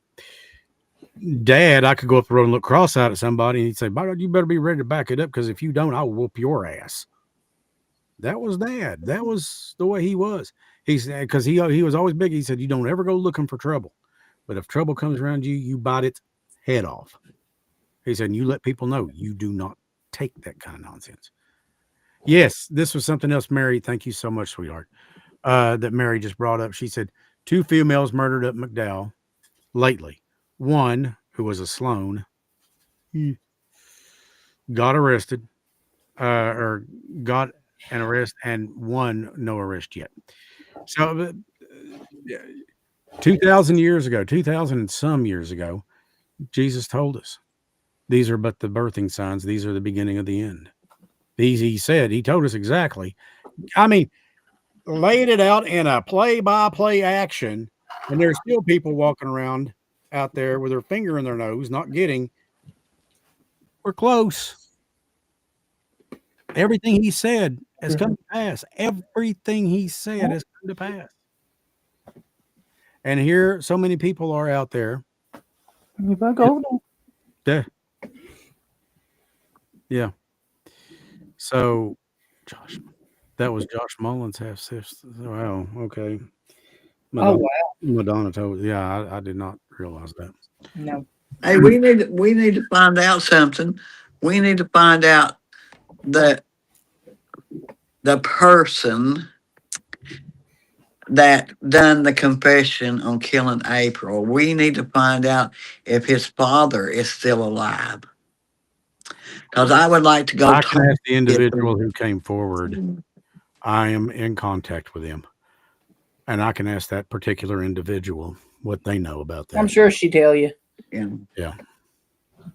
So, but yeah, back to the big reason that we're doing this tonight is, you deal with this by. This is a place to be. And let me be perfectly clear on this. There's absolutely nothing wrong with getting therapy. It's a beautiful thing. I actually think I need it if I could find one that would not look at me like, what Stace and I choose to do. We do it because it helps people, or at least we hope it helps people. It does take a toll, but it's worth it because I know in my heart there's so much more than this. There's so much more than this waiting for us. And if I had a dream, it would be to be surrounded when I get there.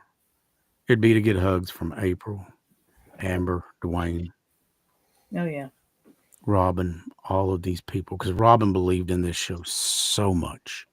She's being the mama up there right now to all these young kids. I told Chelsea, I think I told Chelsea the other night, I said, good Lord, she is up here with my mom and the stories they're sharing. I said, I'm almost embarrassed. And, I can hear April chiming in. Well, let me tell you about this time he was at school and he did this. I was like, oh, Lord. I said, here we go. And poor little Amber probably going, huh? He was really, oh, yeah, he was, yeah. Mm-hmm. But it's, Brian, it's our privilege to be therapy. My daughter says that this show is therapeutic and, that her music is therapeutic. And that's why I said every song on her album is about something that she's been through or is going through. She's got one out there I absolutely love. It's called Out There for Me, or What's Out There for Me. And she's talking about, in that song, she is singing about there being so much more to life, and she wants to see what is out there for her while she can. And I just love that. And then she's got one called War Zone, which I'll give you 3 guesses who that one is about. And it ain't her dad. That would be the other nugget. The other one. But I mean, it's an album with 8 tracks on it, 8 different cuts, and every single one of them will literally make you sit back and think, wow. And she asked, she's actually having I think she invited Stace and Lloyd to it this evening. She's having a small album release party tomorrow night, even though it is available now.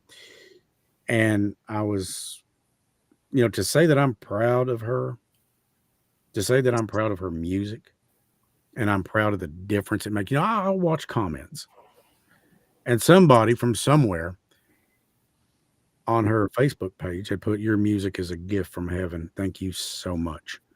Because people relate to it. Chelsea loves it. Sophie loves it. Um,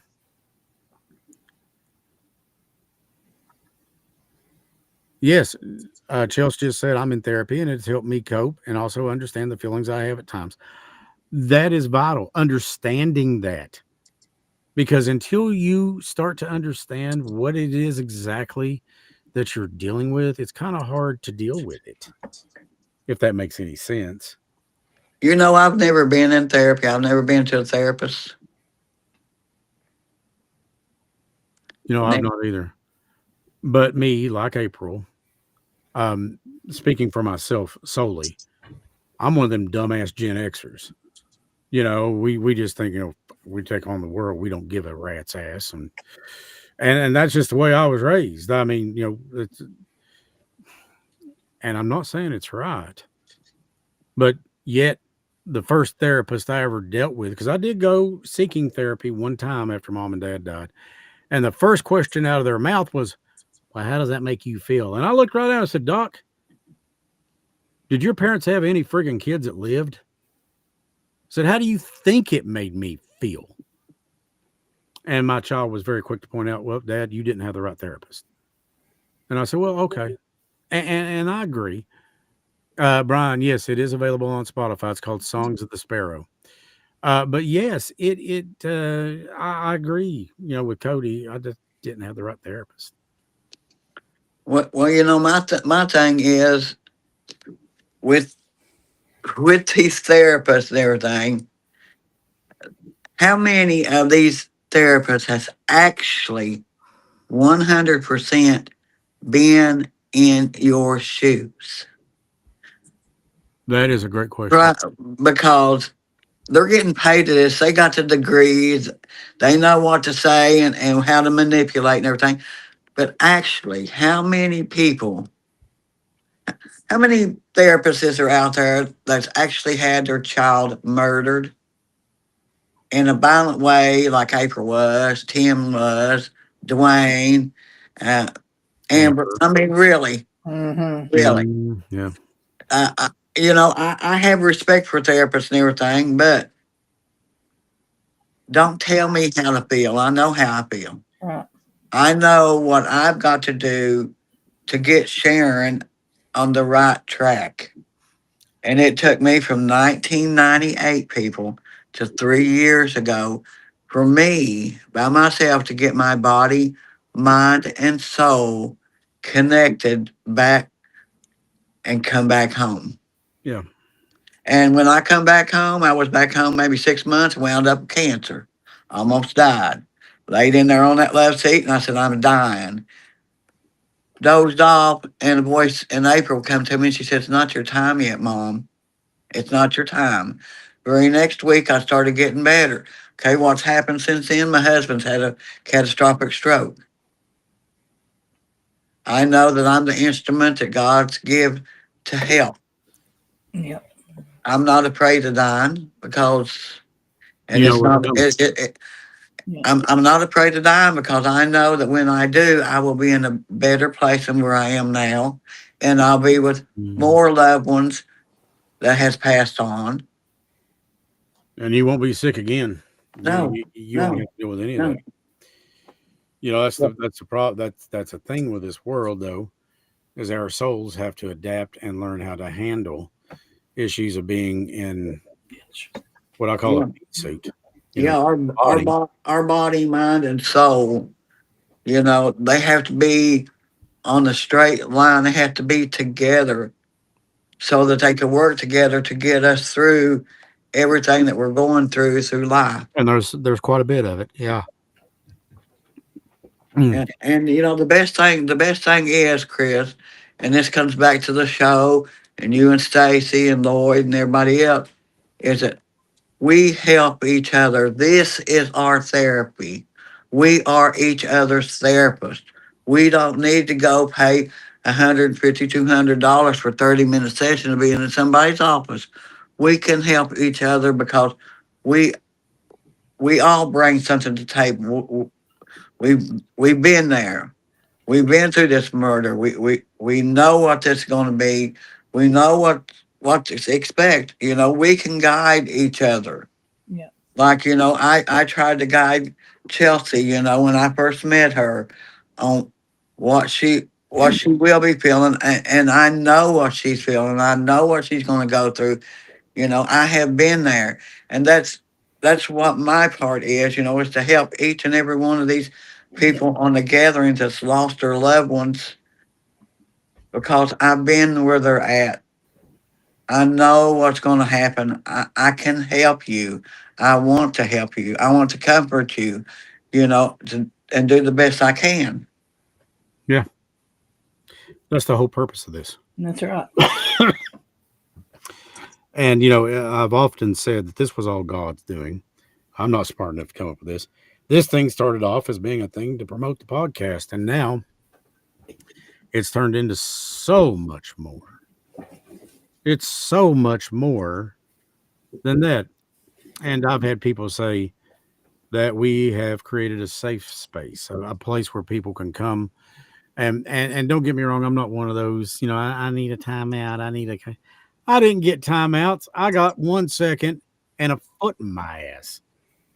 Gen X. That's how we were come up. That's how we come up.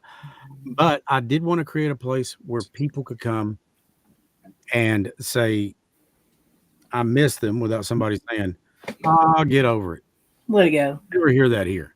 As a matter of fact, if I see that, they're booted for life. I'd be smacking somebody. Yeah, a taste out of their mouth. Yep. Everybody grieves differently. And it's just like Chelsea said, you know, we all grieve differently, but the thing that we all have in common is the fact that we're dealing with grief. Yeah. Even though we may deal with it differently. And there is no time limit. No. There is no time frame. And Sharon, you miss April any less due to the fact that she died in 1991? Nope.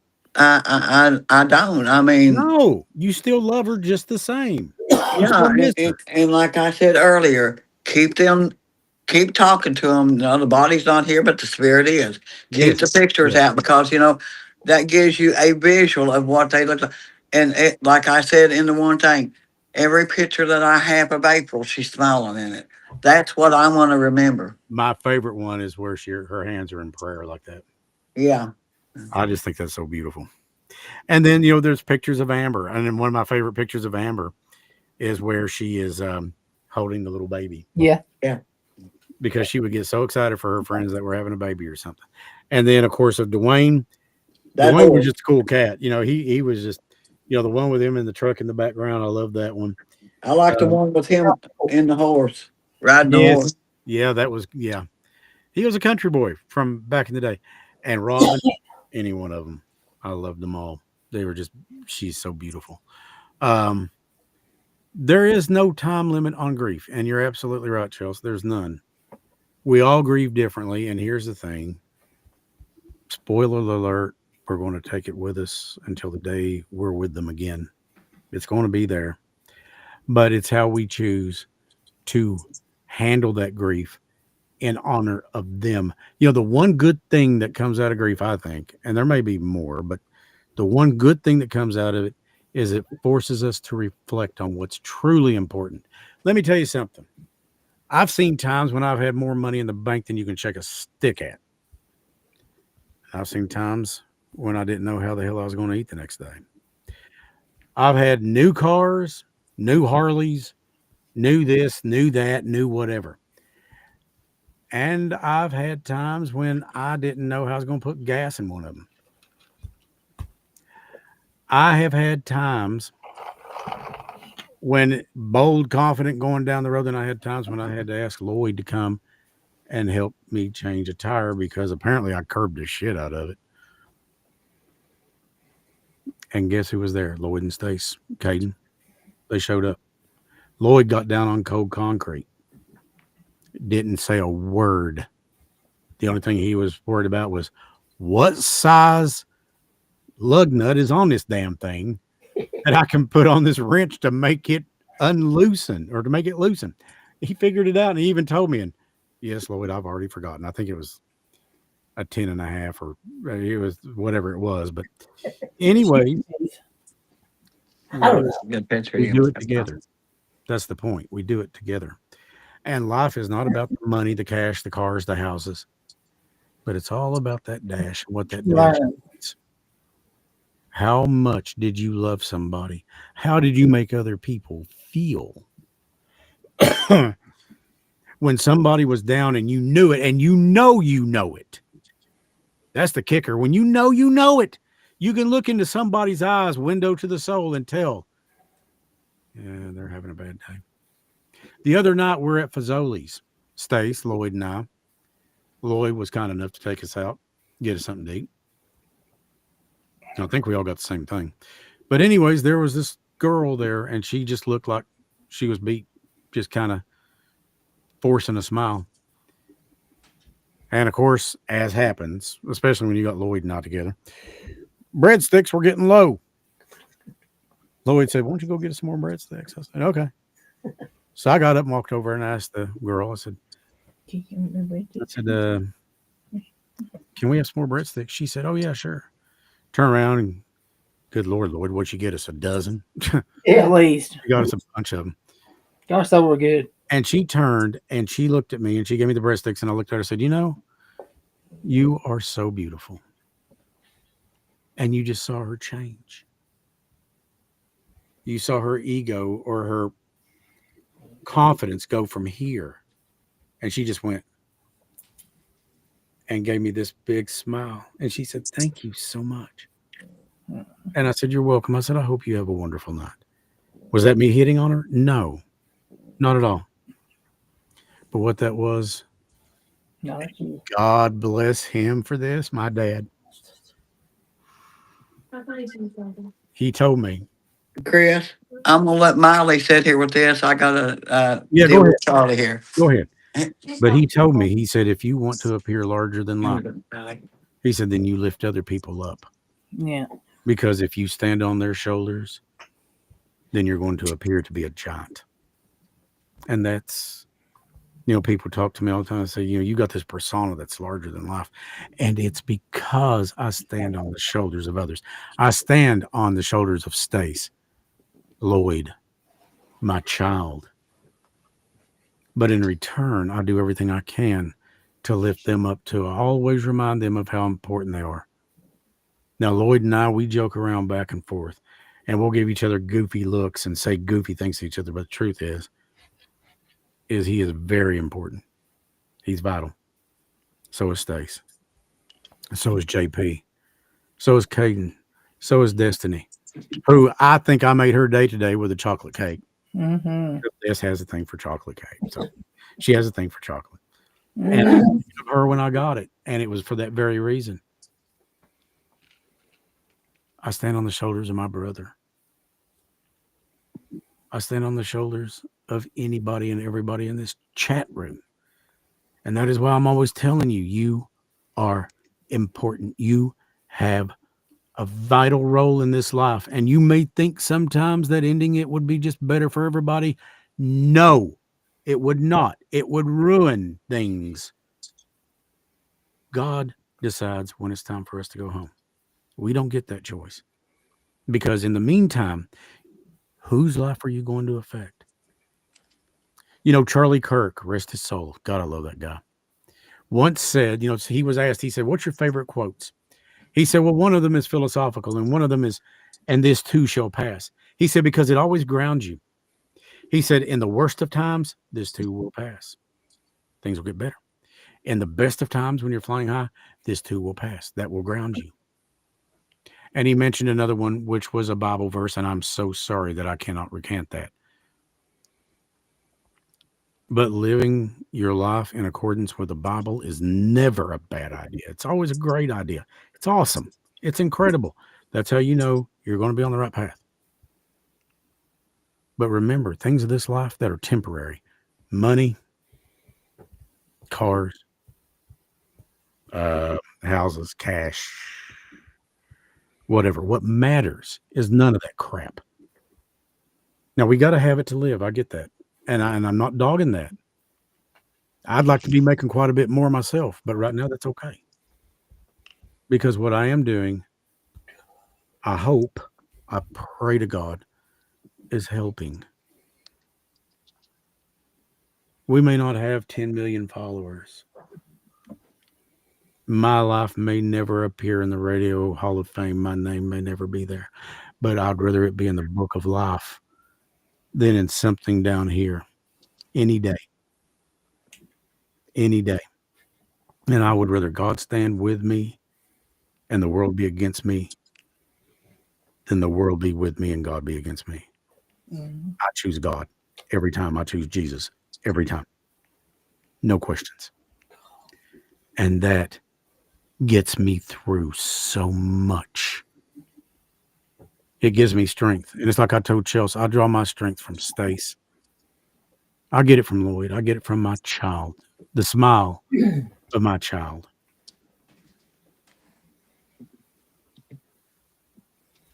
Get it from Robin.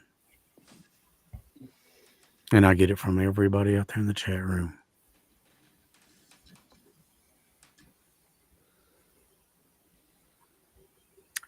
Honestly, Brian, it does not surprise me. Brian writes in the chat, who would have ever thought in today's world you would be assassinated for preaching the word of God? Jesus told us this would happen. He said, no, if the world hates you, they hated me first. Because he preached the truth. And just like Charlie Kirk, he preached the truth.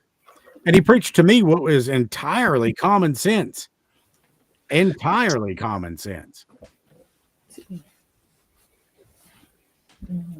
I cannot think of a time, and I'm trying, but I cannot think of a time that he said something I disagreed with. And that's not just why I loved him, because again, this goes back to being very faith centered and believing in Jesus. You know, somebody said, well, you tell us to love everybody, even our enemies. And Jesus said, even your enemies. Well, I can't love somebody that doesn't love me. And Jesus says, well, where is the victory in that? Where is the victory in loving only those who love you? He asked us to love everyone. Now, we can hate the sin, but we love the sinner. You know, my child being I don't even know what is generation whatever.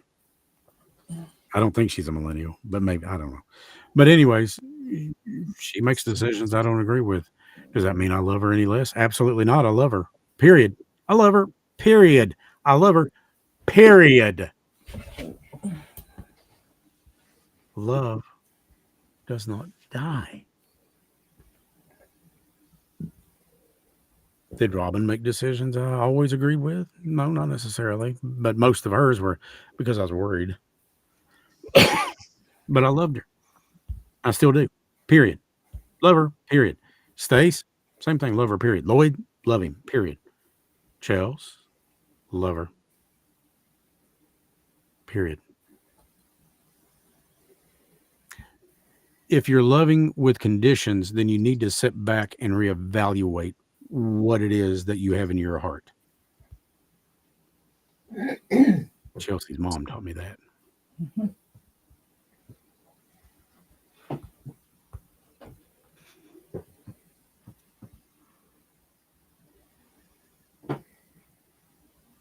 We all have the ability to make such a difference. Use it.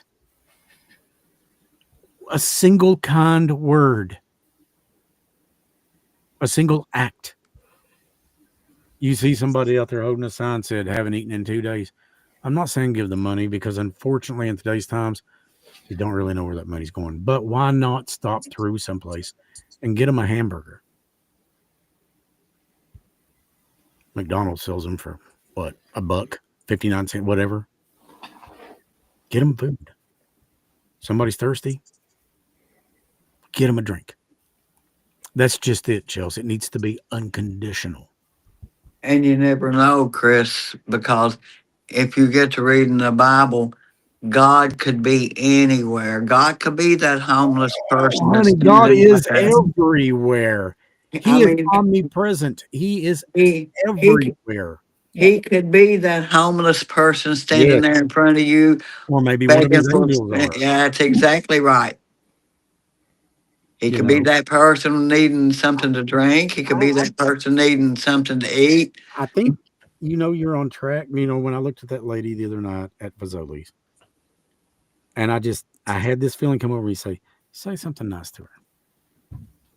And I just told her, I said, you were so beautiful. And I'll be the first one to tell you, she was a woman of a different color, and I could care less. I thought she was beautiful because I don't care about skin color. That makes nothing to me. She's a soul. She's a human being. She's a person. Yeah. And, I'd be just as willing to walk up and put my hand on a guy's shoulder and say, I know you're having a rough, maybe you're having a rough time, but just know that we love you. You're going to make it through this. You're going to come out stronger, man. Just keep going. Keep your head. There's a phrase I used to use when I taught the motorcycle classes, and it rings true today, and it rung true in life, because all the principles that we used, excuse me, to teach the motorcycle classes were cross-based principles. And one of my favorite phrases, and you can see yourself being on, especially if you've ever ridden a motorcycle, you can probably see me saying this to you. And I said it to I don't know how many students over the years. I'd walk up to them, I'd say, that was good. But next time, do me a favor, keep your head and eyes up and look where you want to go.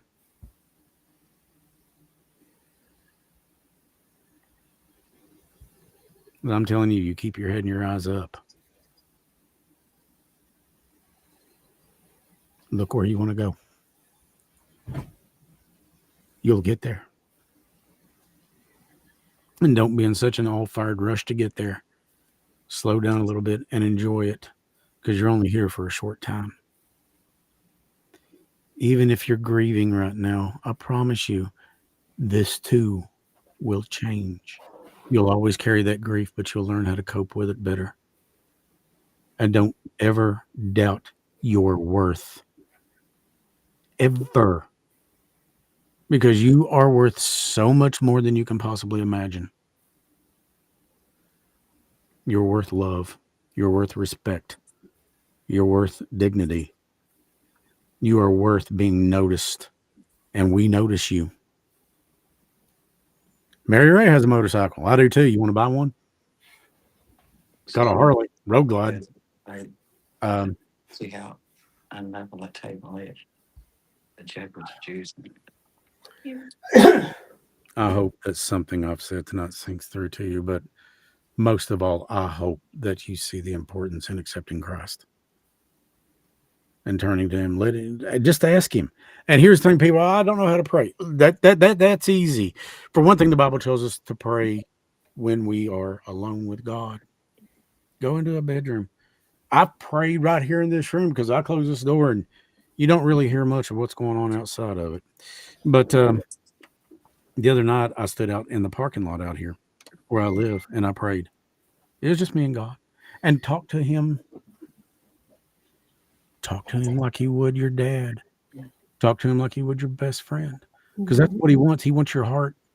That's all He wants. He doesn't care about your money. He doesn't care about any of that. He wants your love. But He gave you free will. That's how much He loves you. And if you want to go a little bit further with it, then let's go to the fact that He sent the only Son He had to die for you and for me, for Stace, for Sharon, for Miley, for Lloyd, for all of us. My only question is, why haven't you accepted Him yet if you've not? Watch The Chosen, watch Passion of the Christ, watch whatever you want to. Go find people. And just so you know, I know what I'm going to say here sounds like an oxymoron, but I'm not what you call a religious person, because religion is man-made. Anything man makes is fallible. Religion is what one sect or group of people may say is the best way to Jesus. Well, I always had a problem with that, because I was like, well, who's right? Is it the Baptists? Is it the Methodists? Is it the Catholics? Is it the Jewish faith. I mean, what's the best path to Jesus? And it hit me.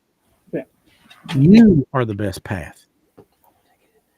Talk to him. Love him. Talk to him. Tell him, Lord, I've really made a mess out of this. I have screwed up royally.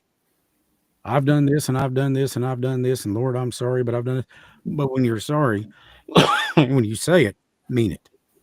And then work on fixing it. And people get down sometimes. They think, well, I keep making the same mistakes. I keep committing the same sins over and over.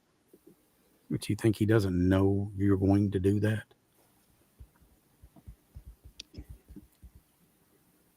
God's in control. He's in control of everything. Of everything. That's what, and I cannot wrap my tiny little pea brain around why people just don't say.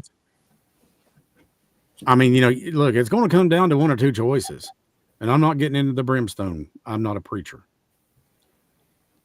But I'm telling you right now, I honestly think that hell is the absence of God. And when you talk about taking God out of something, you leave a lot of room for something else to come in. We're talking about the absence of hope, the absence of love, the absence of anything good in your life. Because Chelsea and I have talked about this too.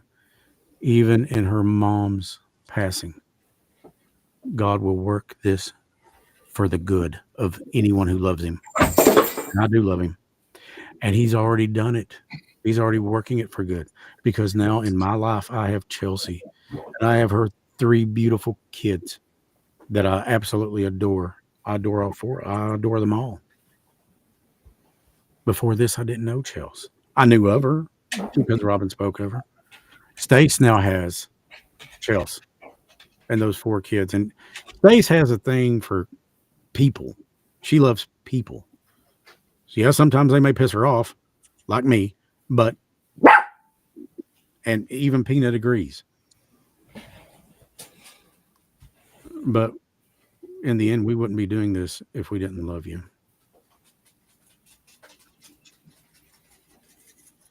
And we wouldn't be trying to make things a little easier.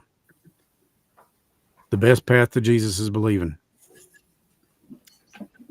Brian, there you go. He's in control. Believe that he can take any bad thing and turn it into something beautiful. Come here. What are you guys after? Oh, she probably sees something in there. It wouldn't surprise me. Oh, that listen, I'm surprised there ain't something back there behind JP right now rubbing his shoulders. There is, but I didn't want to say anything. Yeah. Enzo has been fascinated with something about the dolls for the last 2 hours. So I'm not surprised. That begins, my gosh, it has been 2 hours, hasn't it? Guys, we are going to let you out of here tonight.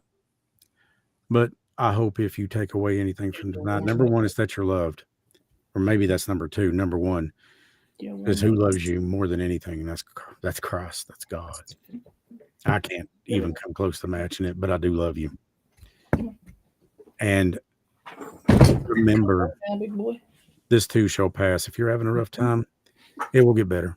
And we will be back Thursday. Oh, there's Count Choco. Yeah. Big chocolate lab. Everybody. Yep.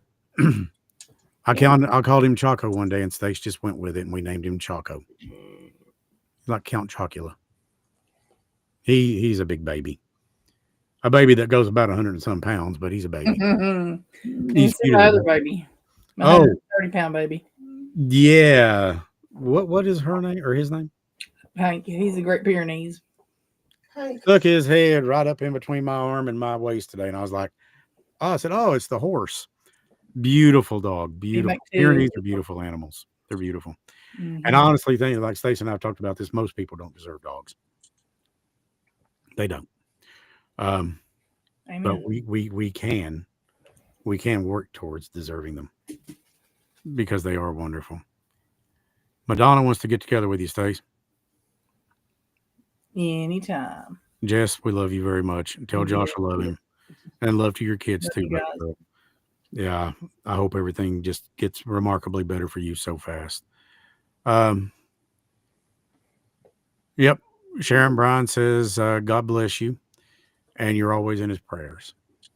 God has blessed me. He's blessed me with uh, my husband, with Miley, my life, my child Timothy, and He's blessed me with the gatherings. Well, Molly, you are absolutely beautiful, and it was so wonderful seeing you tonight, baby. She looks like her Aunt April.